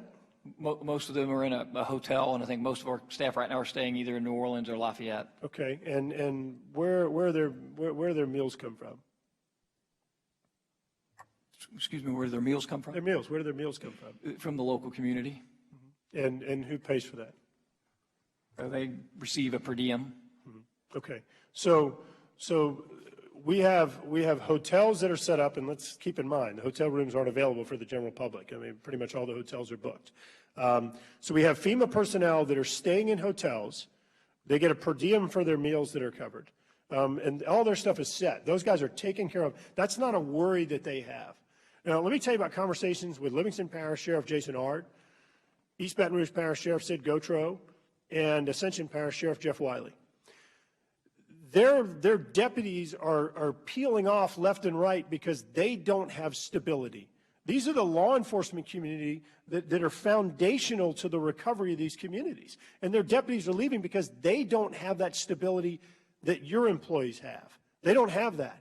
And so we've asked if they could simply have a compound that they pay for that, by the way, will save significant dollars as compared to other FEMA solutions.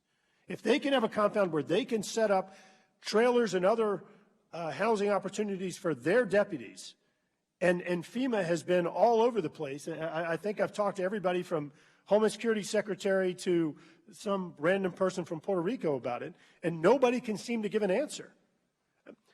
The law enforcement community needs the same stability. Look, keep in mind, they've lost everything. They've flooded, unlike your employees. They don't have that stability. They're peeling off and trying to find it because they can't stay in these communities. They need that stability. And to continue to drag these guys around, not give them answers and not give them what they want, when it's more cost effective and helps establish the rule of law, Mr. Robinson has said again, it's completely unacceptable. I know I'm going over time. Congressman Richmond, I want to just one more question, then yield to you. I want to ask one other question. Based on some of the calculations we've seen on the MHUs, these trailer units, you buy them, you transport them, you stage them, you set them up, you break them down. As I appreciate the cost per unit, when you add up all those costs, you're approaching $100,000. $100,000. The governor's program, Shelter at Home, which Gov, I've said before, I love the concept of that program. I think it's complementary to long-term recovery. The concept is great. Under the governor's program, they're capped at $15,000 per house. So let's compare that. $15,000 per house to help Shelter at Home. You're going to have $100,000 in a unit, in a manufactured housing unit. That's a lot of ocean. $85,000 in cost per household between those two. Why would you not give the Shelter at Home program more flexibility to help get these homes in better shape toward the long-term recovery Give them $50,000. You save $50,000. It's a cost-effective solution for taxpayers.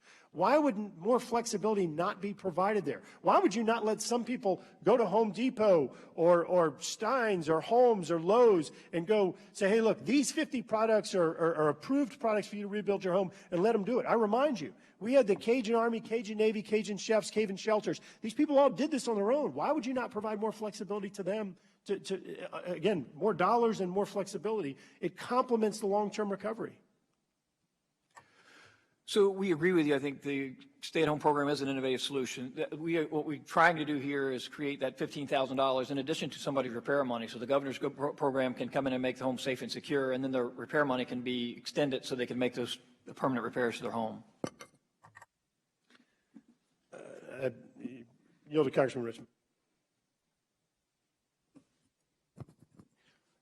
Mr. Robinson, let me just, is there a prohibition from FEMA that prevents money from being spent on permanent repairs and permanent housing? So we have several authorities. One is for temporary sheltering, which some of our programs are being done now. The other is our temporary repair program, which provides funding for a homeowner to make permanent repairs to their home. Right. My understanding is we had to be very creative with the shelter-in-place program because that there are strict guidelines that you all can't spend resources towards a person's permanent housing needs. For example, why we use travel trailers in trailer communities, because you couldn't spend money on them having a permanent trailer for the rest of their life. So I'm asking, does it come from Congress? Does it come from you all, this rule that you can't spend money on permanent housing? So under the authorities for the governor's program, that is a sheltering program, so that is temporary in nature. It must be sheltering in nature. And there are 408 programs we can allow housing for up to 18 months. You missed my question. Is there a prohibition that prevents money towards going to a permanent housing solution, not temporary, permanent? So, for example, if shelter in place also meant putting back some sheetrock and some flooring, would that be prohibited because it goes towards permanent housing? That would be allowed under the repair money that we provide to the individuals. Under their $33,000. Correct. Now let's get to that $33,000. Why is it, looking at all the damage that we have, why is the average coming out somewhere around $8,000? So tell me what qualifies, because what the constituents are saying is that you all are coming in saying we'll only pay for essential needs, which means we'll pay for the master bedroom. If you have a kid, we'll pay for the kid's bedroom, but we won't pay for the guest bedroom because it's not essential. We'll pay for one bathroom because it's essential. We won't pay for the second bathroom. So with all the needs that we know are out there, how do we get to an average of $8,000 per structure or per person? So under our programs, we're authorized to do emergency measures to make the home safe and secure and habitable. So it's minimal repairs. No, I'm talking about the need, the FEMA assistance of the 33. What costs can be included in that? What can you cover in there? Yes, so as I was saying, those are for the emergency repairs to make the home safe and secure and habitable. So That's it? It's not for the replacing everything that's in the home. Well, see, now we're having problems then. This is what I don't understand. So if the governor has a shelter in place where they're going to make it safe and inhabitable and do all those things, so that person then does not qualify for any of the $33,000? What about clothing? What about all the other losses? I'm asking what losses can be covered by the $33,000? So the personal property can be covered. One of the things we've done by allowing the governor's program is to maximize those dollars under the 33 so they can make repairs to the sheetrock to make the home livable in a more permanent fashion. So why is the average $8,000? Everyone lost clothing. Everyone lost bedroom sets and TVs and all of these other things. How can we realistically say we have an $8,000 average if we're going in and truly evaluating their home? And at some point, I would like FEMA to just adopt a common sense test that the 1,000 inspectors that we have on the ground that we're sending out to everybody's home, even State Farm at some point during Katrina said, you know what, we're just going to look at a picture. And if we see water to the roof line, we're just going to assume it's a total loss. So why can't FEMA, instead of spending the housing, the money on 1,000 inspectors, make some very common sense conclusions that if you lost your house and the governor's going to gut it, you're going to need bedroom sets, clothing, and all of those things, and that costs well over $8,000. We're going to spend $30,000 to give someone $8,000. I mean, the question becomes, how do we get a common sense test so that you all would have the flexibility? Now, if you tell me you have the flexibility and you all are just not doing it, then that is a big problem for me. So how do we get a common sense test to quickly get money out to people?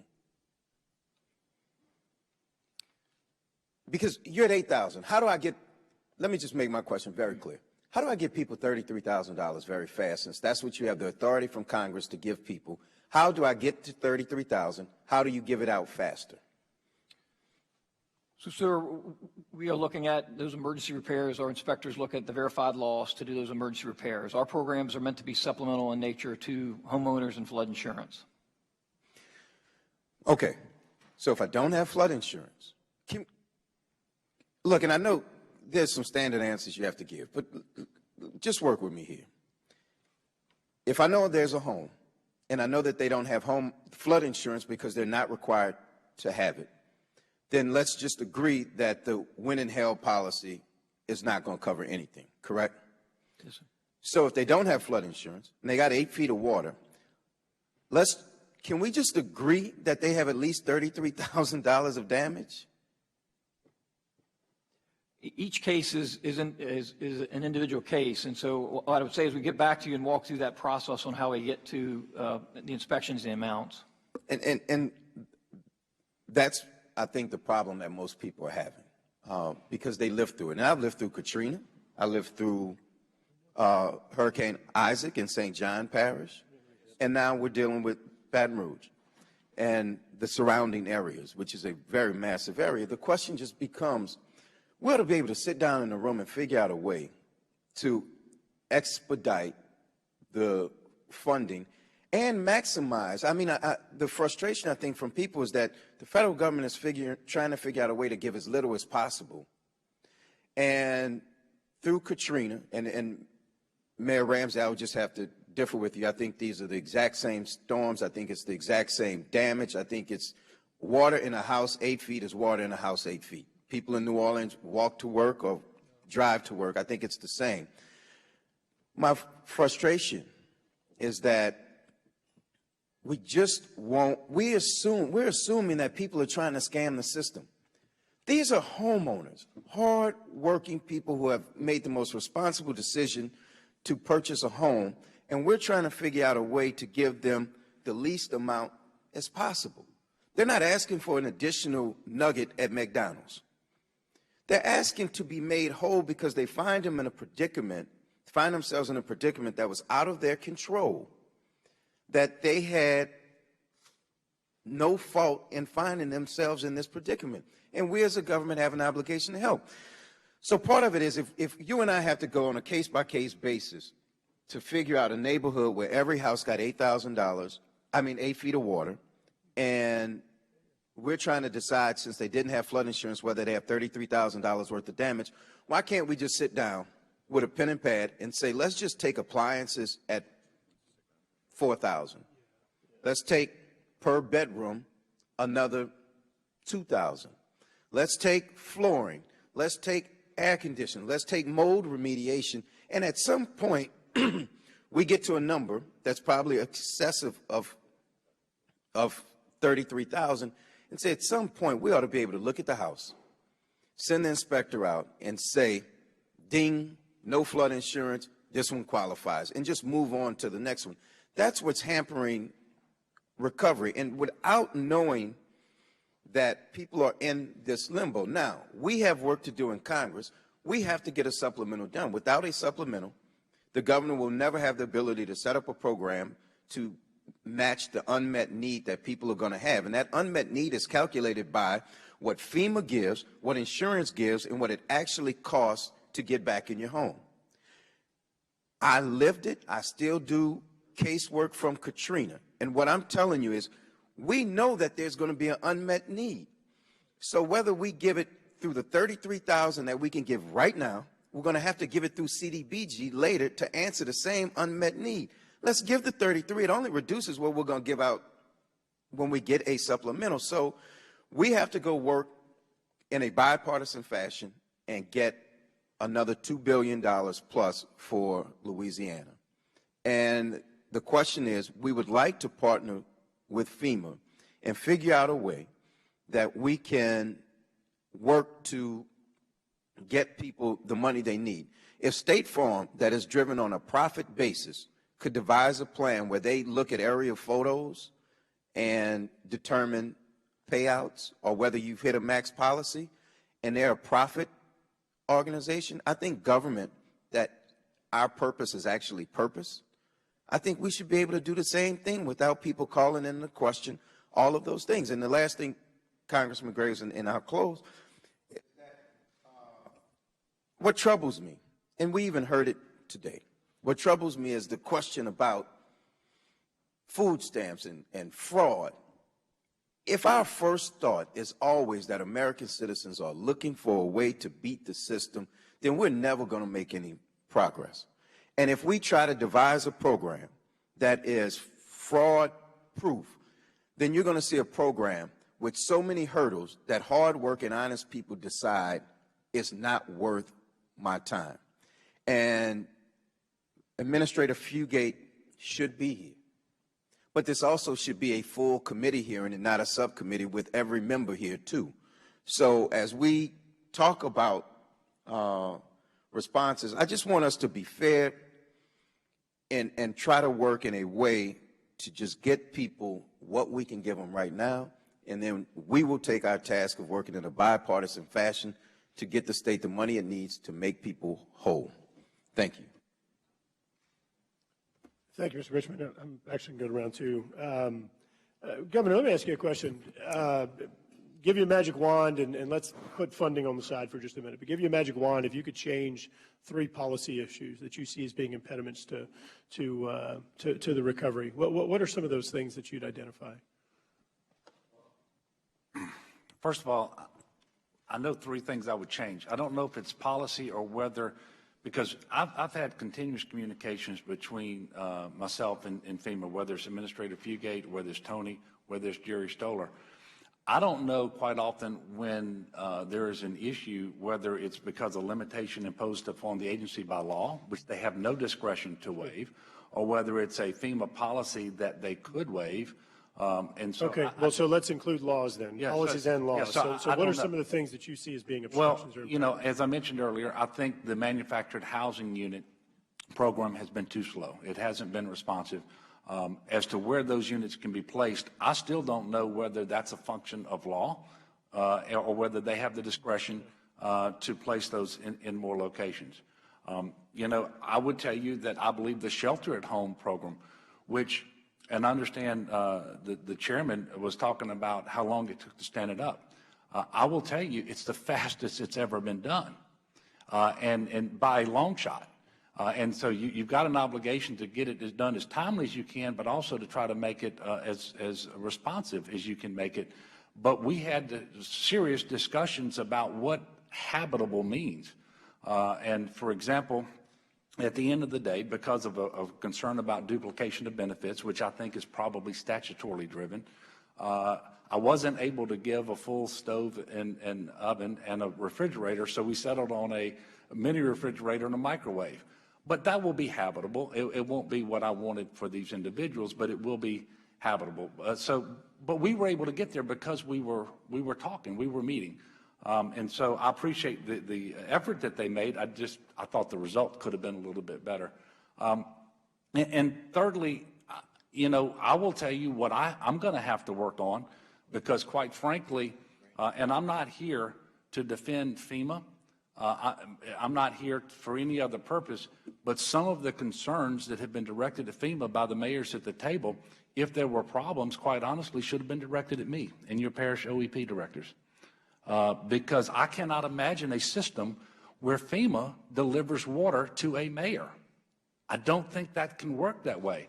They brought the water and the food to the state when we asked for it, in the quantities we asked for, and then it's my job using the National Guard and the Web EOC request format to make that happen. And if it didn't happen, that really is on me. But I would suspect it's a coordination and a communication problem, because again, there was not a single request that came to us from the parish OEPs that we did not fulfill in a timely way. But we have obviously some work to do to make sure that we know how to go about getting those resources. Governor, thank you.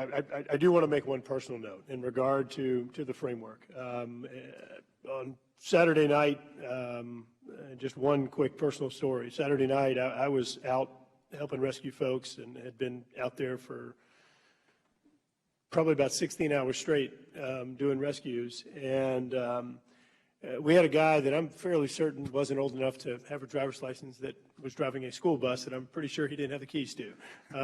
And I'll tell you, I told that guy thank you 1,000 times, because he was shuttling some of the people we were evacuating after we brought him out in the boat over somewhere.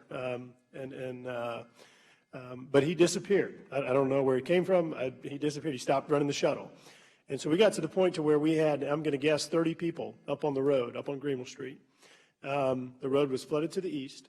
It started flooding to our west.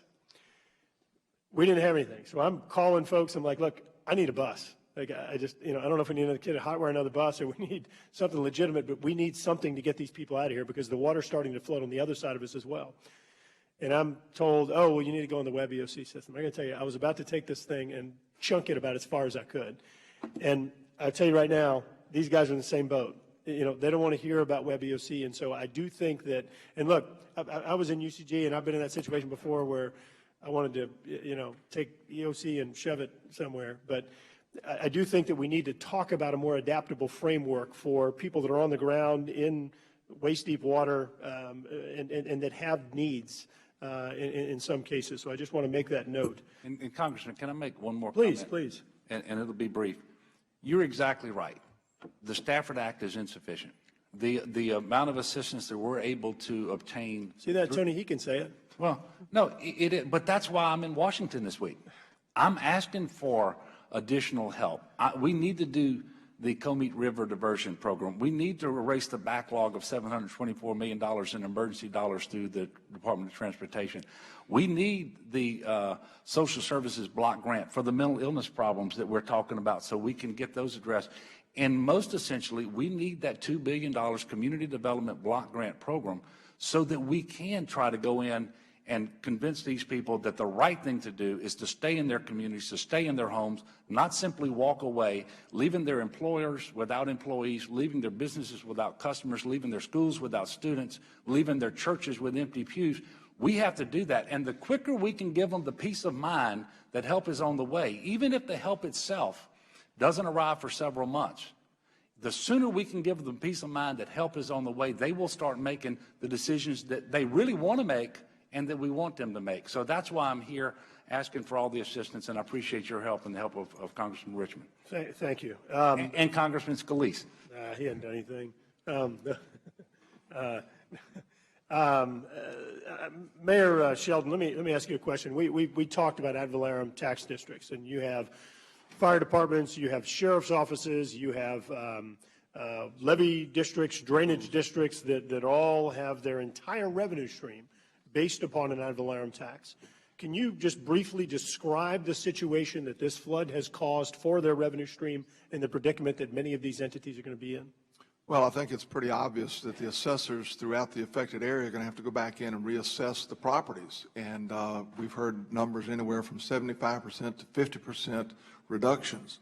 That's going to be devastating to these agencies, school boards, fire, police, any agency that depends upon ad valorem taxes.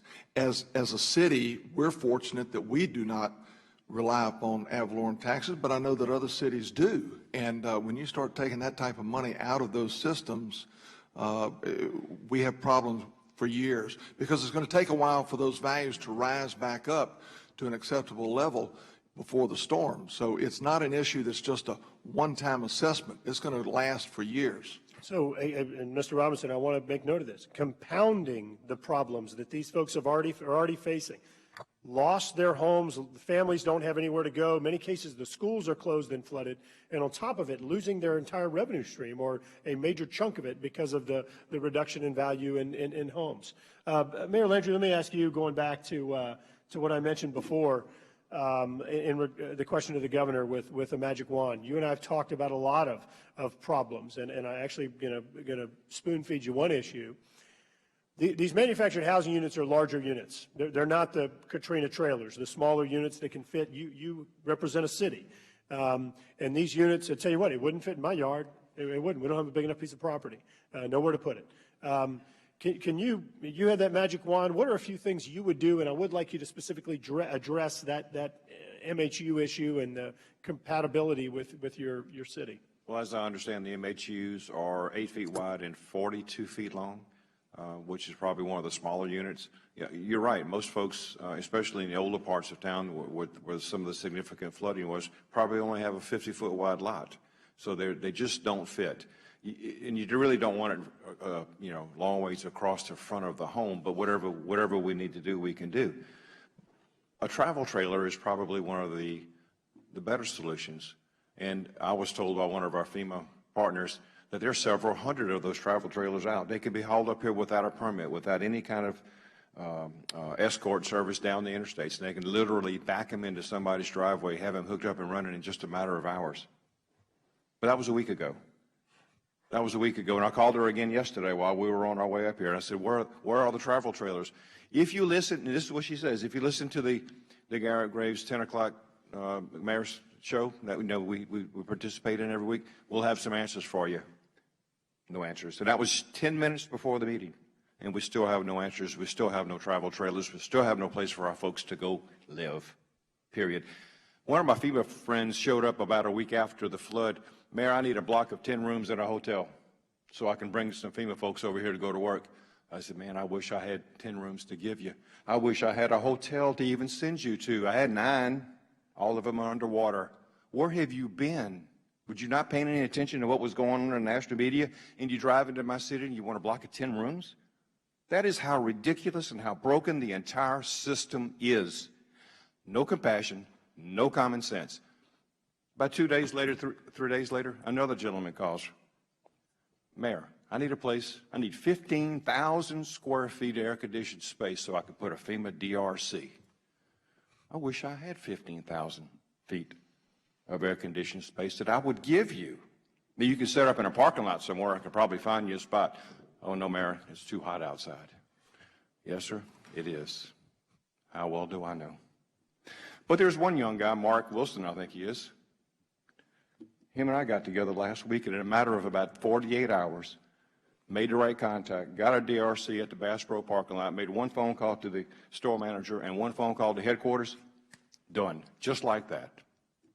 So you do have some good people, but the system is positively broken.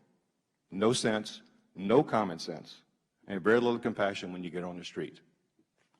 Thank you. Right. Mayor Ramsey, I just asked you to briefly answer the same question. I would, with your permission, though, prior to that, since the Katrina comment issued a nerve, I want to make sure that they understand the context that was made in was that I was told by FEMA that they had learned many lessons since Katrina. This was in my statement that you can't use a cookie-cutter approach. You cannot use one method to make everything work. Katrina was different because the city flooded and everybody was evacuated, and it was weeks, if not months, before people were allowed back. The people in our area came back 2 to 3 days later, and FEMA was trying to treat it the same way. They did, they had days, weeks, months for some of the response to the homes in New Orleans. They don't have that in Livingston Parish because people are there gutting their homes 2 days after the water went down. And Mr. Richmond, in all due respect, it was not a reflection on the people of New Orleans versus the people of Livingston. It was the comment that was made to me by FEMA representatives that said they had learned so many lessons since Katrina. So I want to make sure that statement's straight and there's no misunderstanding. And yes, part of it is in the heat of the moment, sometimes things are said that aren't taken directly in context.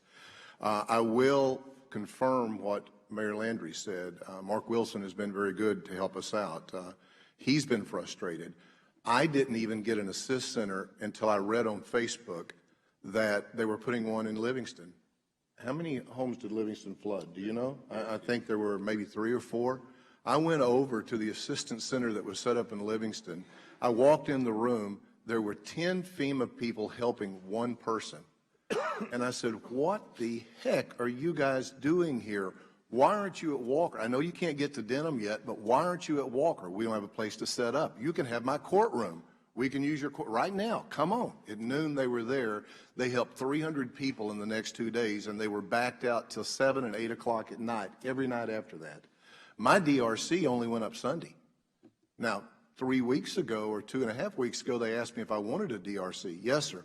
You find me a location. So I found all of the dry warehouse space that we had left in Walker on Burgess or Florida, and I didn't hear back from them for a week. A week later, I called and I said, Mark, what happened to my DRC? Well, they're having trouble trying to figure out if these are usable. I said, well, that's not acceptable. Well, they sent somebody out. We reviewed each place. They rejected all of them. So they set up our DRC in Sidney Hutchinson Park on an asphalt lot with portable air conditioners. But again, it's 3 to 5 miles away from where the disaster hit. It's hard for people to get out there. So that's been my issue, is locations seem to be convenient for FEMA, not what works best for the area that you're in. Thank you, Mayor. I want to recognize that we've been joined in the hearing by Senator Landry, who I know has been in this exact situation in the past and worked tirelessly on the recovery of Hurricane Katrina, and certainly has some insight for many of us here today. Thank you for being here, and I want to yield to our distinguished Majority Whip, Congressman Scalise. And Congressman, obviously my earlier comments were in jest. We appreciate what you're doing. So I recognize the gentleman from Louisiana for questions. Thank you, Congressman Graves. Appreciate the governor and our other panelists for being here. Obviously, over the last few weeks, we've been working, number one, to do everything we can to try to make sure that the federal agencies that are involved are doing everything they can. I think it's important to hear from the mayors on the ground about the challenges. And, you know, like every major disaster, each one's different. Clearly, this is a lot different than Katrina. I went through a lot of those issues as a state representative, but working on a lot of different problems. And ultimately, our jobs ought to be finding out what the problems are and breaking through the red tape. And there's been some red tape identified that we've got to keep breaking through. And we've been meeting as a delegation on a number of those issues with the governor. And our main objective is going to be making sure that the response that has to come from Washington, especially any congressional action that's required, is something that we come together on and then focus it on making sure it helps people get back in their homes. That has to be the top priority. And as we've been having our conversations, both going out in the field, and every time I've been out there, you learn new things, you find out other things that we can do to help break through that red tape. But then we've got to make sure that our response from Washington is targeted on responding to this storm in the most effective way, learning from other mistakes, which obviously over decades of disasters, including what we've experienced firsthand in Louisiana, that we don't make those mistakes again. So appreciate what y'all are doing. Continue to let us know how we can help you resolve those problems, because the problems are real. Many of these problems are solvable, and if agencies aren't operating in the most effective way to help you get the relief you need, we're all going to be united in making sure that gets fixed, and it's got to get fixed quickly, because as you said, this isn't a case where maybe somebody waited 2 or 3 weeks and couldn't even get back in their community. People have already been gutting their houses 4 weeks now, trying to get back in, so the response is going to have to be targeted to this disaster in a different way and in a direct way. So I appreciate what y'all are doing. Continue to work with us. Let us know what we can do to help. Governor, we're going to continue meeting. I know we're going to be meeting again with you as a delegation in the next few days, and we will continue to be talking to our colleagues up here. And the good news is, as you see a disaster that shows the worst of Mother Nature, it also shows the best in people. And we've seen an incredible response. I've just in the last few days, we've been back up here, heard from so many members of Congress from all across the country, from both parties, that want to help us. And they sincerely understand what's happened and want to help. They don't completely understand the gravity, but they definitely understand that there was major devastation and want to offer any help that they can. And believe me, we've been making a list, but this is going to be something that we're going to all have to continue to work on and make sure that we get it right. So thanks for what you're doing. We're going to continue to work with you, and let's all work together to get it done the right way. Yield back. Yield to the gentleman from Louisiana, Mr. Richmond, for questions. Let me just try to summarize where I think we are and where I think it would be helpful if we could go. The three problems or areas I see that are the most frustrating. One is speed, and the speed in which things are getting done. Two, people having decision-making authority, being in the places they need to be. And three, deference to our local officials that they actually know what they're talking about. You know, we're not actually part of the problem, we're actually part of the solution. So when a mayor says, hey, you can have my courtroom, or this spot would be very good for a DRC, it's because he knows it's accessible, he knows that people will go there, and he knows that he can get it up and standing tomorrow. And if I have seen the way that FEMA has worked with our governor, and it has been very good. But you can't run everything through the governor. I think that that's unfair to him, and I think that's unfair to our local mayors who are the closest to the people on the ground. And even the parish presidents. Some parish presidents are overwhelmed. Some parish presidents are, unable to do it. But the mayors are closest to the people in those communities, and if they have somebody who has the decision-making authority that when they make a call, like a location for a DRC, that what's wrong with deferring to them? If they make a mistake, it's the locals making a mistake. Let's actually give them the ability to make decisions so that we don't have to talk about 3 weeks of where the DRC is going to be, that at least those little problems can be resolved. The other thing is, Mr. Robinson, modular units could be effective in this particular storm. And I know that FEMA has approved modular units before. I think you called them cottages and other things. Can FEMA approve modular units for this disaster? You're speaking other than the manufactured housing units we're bringing in? Yes. I'll have to get back with you on that. Okay, let me just say modular units I think could get there faster. They can be part of a permanent solution sometimes. And they make a lot more sense when they're all done and we offer the homeowner the ability to purchase them, because then all of a sudden in the backyard they become man or woman caves, or they become deer stands, or whatever we can do. But we can get them there quickly, and they can be part of a long-term recovery. The second thing is, I'm told, and our research tells us that FEMA has utilized the practice that I talked about, that State Farm utilized, and it was called, you all use GPS and flood inundation estimates to come up with a damage assessment. Why can't we do this in this case in the areas that we know people didn't have flood insurance, and we can tell by GPS and the estimates and pictures about how much water they received? So, Congressman, we have used that to expedite some of the assistance. So we expedited rental assistance, we expedited flood insurance claims based on looking at some of that geospatial information on flood depth.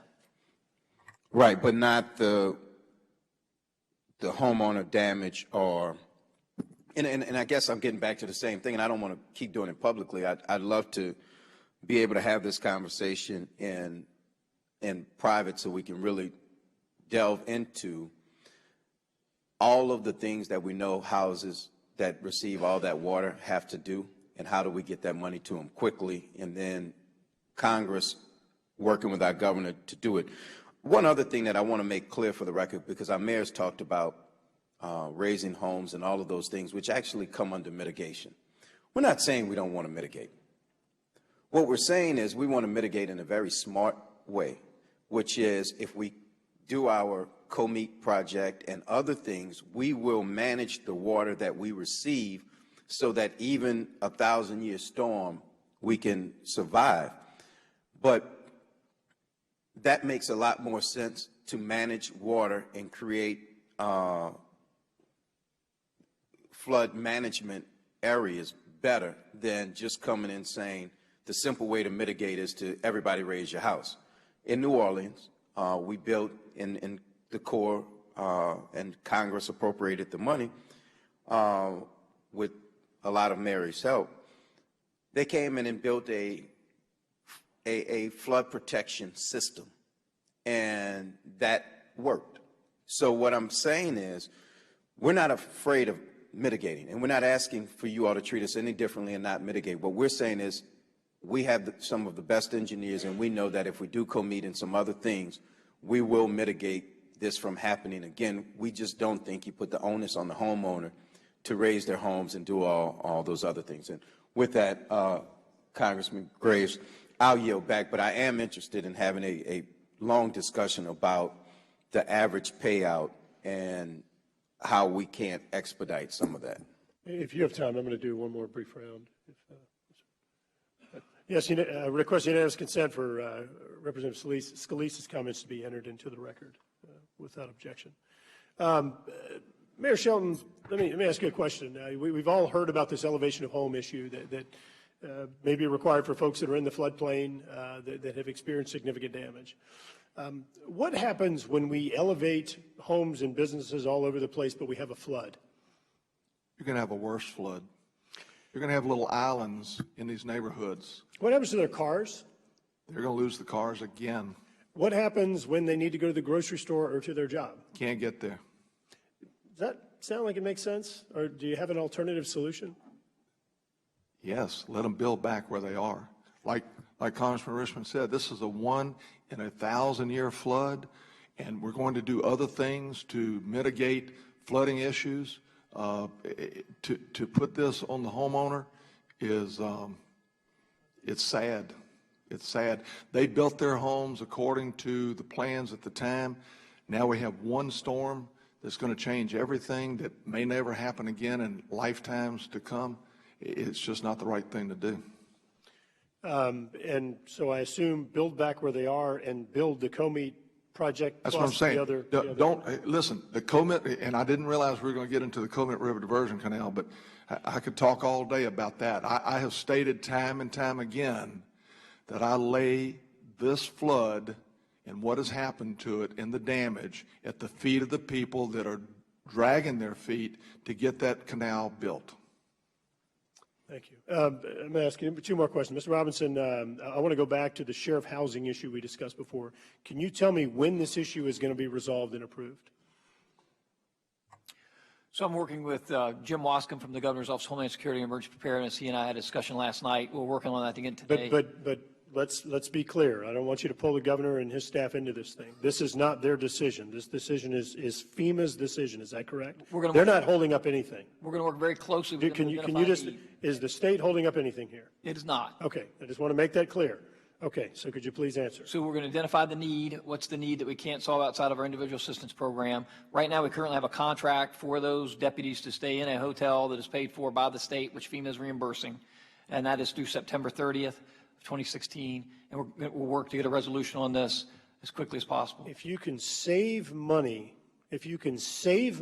provide a more stable, preferable environment for the law enforcement community, why would you not do that? Why would you not honor the request of the sheriffs? So we're going to work to identify what the needs are. One of the things we want to make sure is we don't provide funding. They've already identified a plan. They've identified the plan. They've proffered that to you. We've been talking about it now for over a week. So we want to make sure that the individuals that go in there would be eligible to receive our assistance so we don't end up with a recoupment issue that may come back later. So we're going to continue to have a bleeding of deputies leaving the forces, the law enforcement community, continuing to have this instability in their lives while you continue to plow through this. You don't think that the sheriff is in touch with his deputies and is aware of their situation better than FEMA? So we're going to continue to work with the sheriff, the state, and we'll update you on where we're on the status is. Can you just tell me when an answer is going to be made? I'll have to get back with you on that. I think it's ridiculous. I do. I think it's ridiculous. This is why people get so frustrated and why there are T-shirts that use alternative acronym for FEMA on Bourbon Street. This is why. Let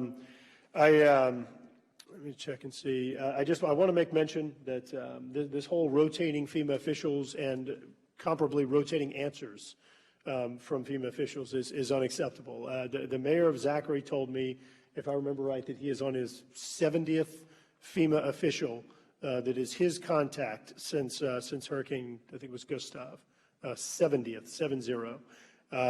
It's just ridiculous what goes on in the inconsistency of answers, the inconsistency of treatment of folks that are already in a crisis type situation. And I want to recognize Mr. Richmond for closing remarks, or questions or closing remarks.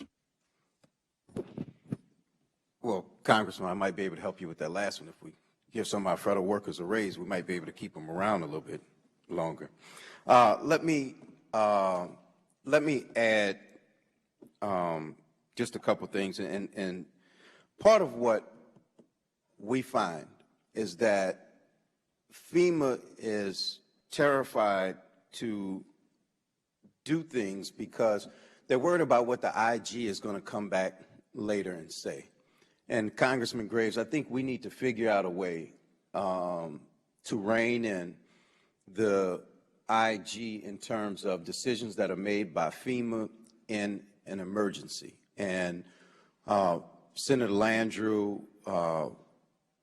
will know this, but we have to give FEMA the benefit of the doubt that the decisions they make during a storm are right and proper. And then that way, when our sheriffs are asking for a trailer park or any other thing so that they can put their first responders, we don't need the IG coming back 2 years later saying, well, we looked at every officer and this officer's damage didn't quite meet the criteria, so we need you to go recoup the money.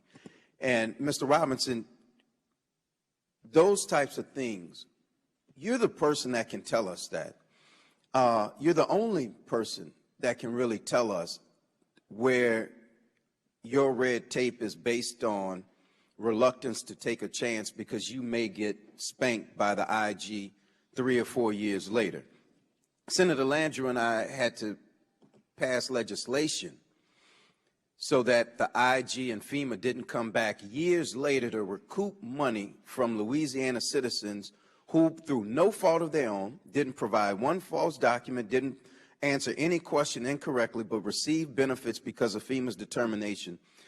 The IG asked FEMA to go back and recoup all of that money from Louisiana citizens. And those, we cannot be paralyzed by the fear of the IG coming back a couple years later. And if there is something we can do to help with that, please let us know, because I'm willing to take it on. And it's not about fraud and abuse. It's about giving FEMA the discretion to make decisions without fear, because fear is holding up this process.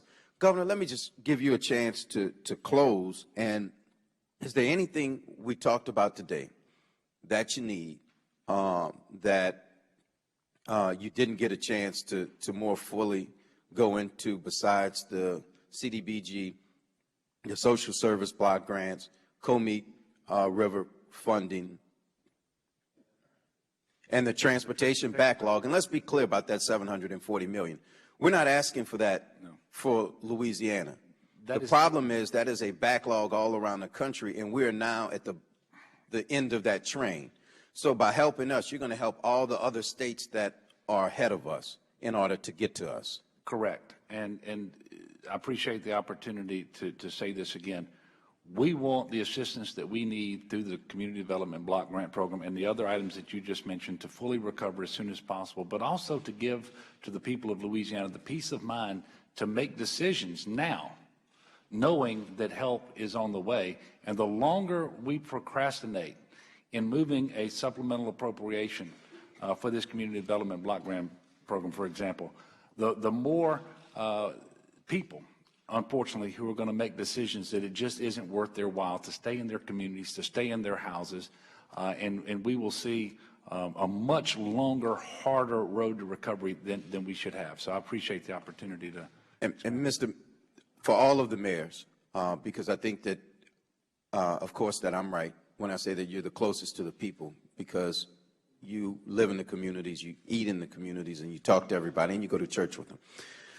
Do you agree with the governor's assessment that inaction by Congress or slow determination of a supplement or a CDBG is going to damage the long-term recovery of Denham Springs, Central, and Walker? Absolutely. Absolutely. Yes. We can't stand any delays. We need things sped up. People need some reassurance that there's a hope, that there's a future, and they need it now. Thank you. And I'm glad that the chairman is back, because I want to publicly again thank him not only for having this hearing, but thank him for actually coming down to view the damage while, unfortunately, when this storm happened, the world was paying attention to the Olympics and a contested presidential debate, and you took the time to come down, and your visit highlighted it, and this committee hearing will also highlight it to the country that this was the fourth largest event, and there are over 100,000 people that are truly affected by this incident who, but for a 1,000-year storm, would not find themselves in that place. So thank you again, Mr. Chairman. Well, I thank you and Mr. Graves for your leadership on the ground. I can't imagine as a member of Congress having this level of devastation in my district. And again, what I saw was people not whining, people who stepped up to the plate. It was the local citizens, the local leaders that put this together. And they had learned some from Katrina, and they went in and they gutted their houses. Of course, they lost their possessions and their dreams and their hopes and everything that you work your life for. And they're so stoic. They joined together, helping each other. They've saved the shell of those homes, but we have no program in place to help them really with housing.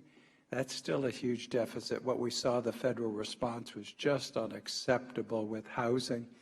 We've got to learn from, again, the staging of water and other essential. I can't believe that went south on us in this instance. We have the other thing, let me just say this too, Mr. Robinson. I talked to Administrator Fugay also about this. There are 143,000 claims, but people cannot find out where they stand. Now, in this day of electronics, most of them have mobile phones. They survived. Some of them don't have access to a computer, but can get to one. But they can't find the status of their claims or talk to anybody. You dial the numbers that are given, and you find someone, and they're manned by people who don't have a clue of where their case is. So for them to get their home and their act together and the lives back together, they've got to know the status. They got to get an answer. They're not getting those answers, okay? And I don't know why we can't have an app that tells exactly the status of their case, the information that's being inputted. We have the case descriptions. I see Mr. Matthews out there, the staff director of the Economic Development, Public Buildings, and Emergency Management Subcommittee on Transportation. But we need a requirement almost for the agency to have some means of people finding out where they stand. They can't go to a bank. They can't remortgage. Should they put the money in the house to repair it under the plan that's being provided? They just don't know, and we don't communicate. Getting those disaster relief centers also to the shelters. They finally, I think, some of them came, but we were transporting people to some trying to transport them to some locations. They got no decisions there, back and forth. There's a three-ring circus trying to get answers, and no one had the answers. So in this age of electronics, we could get some of that data up, do a better management of their cases.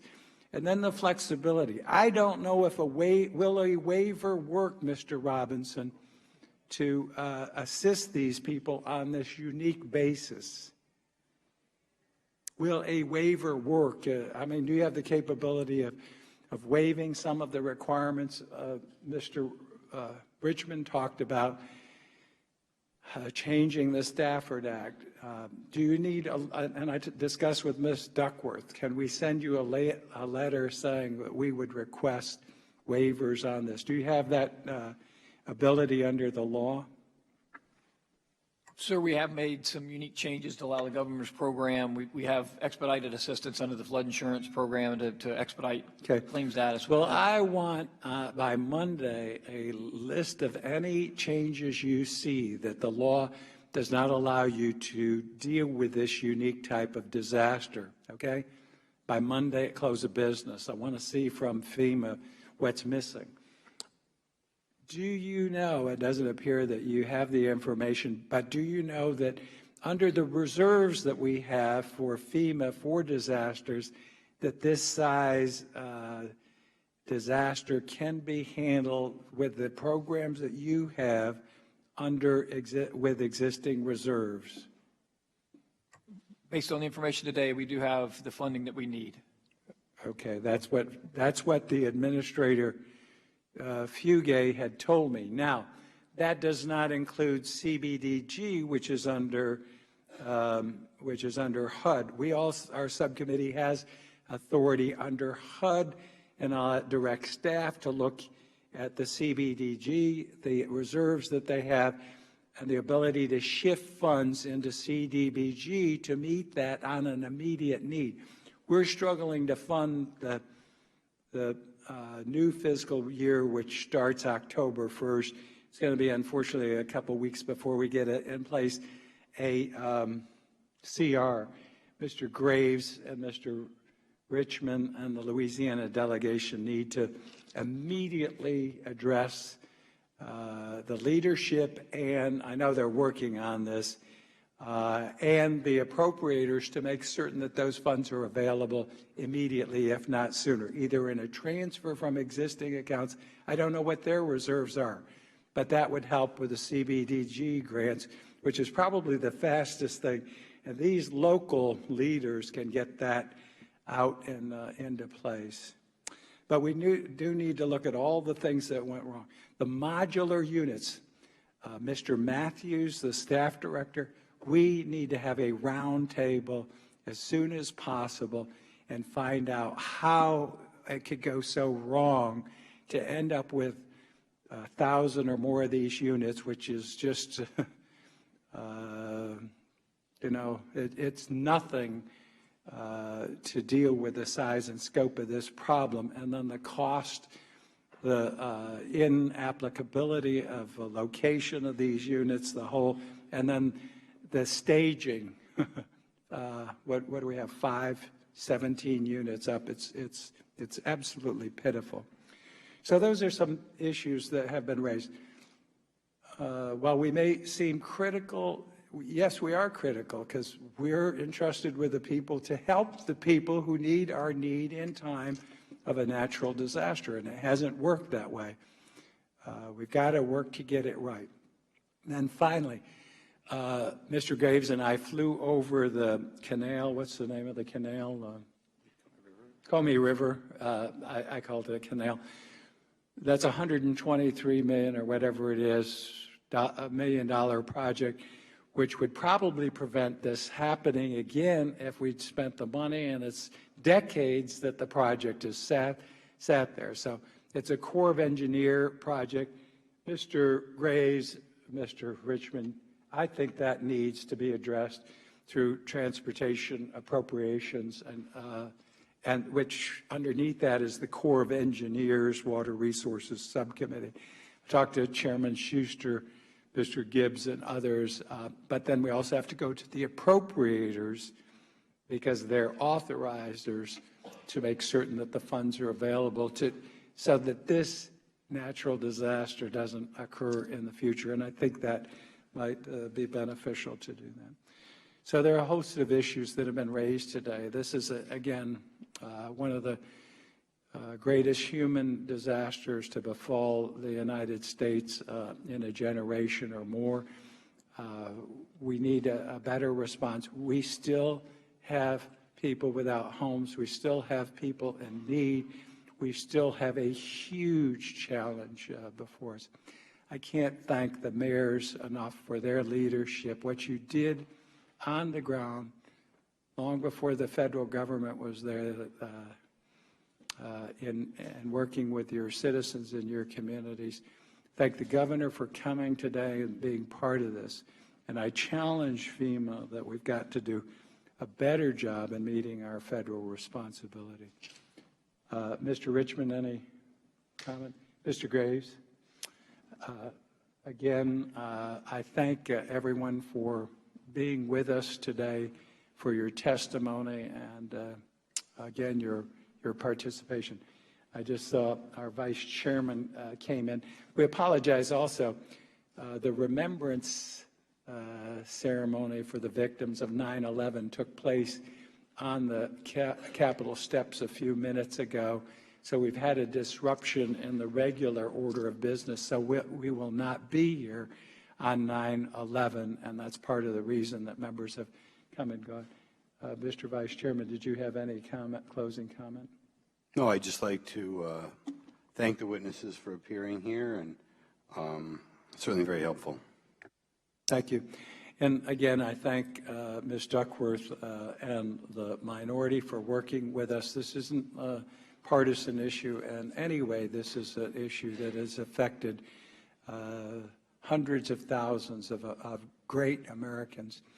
I thank you again for being with us and coming. We've got some work ahead of us. We all will pledge to work together. There being no further business before the subcommittee, this hearing is adjourned. Thank you.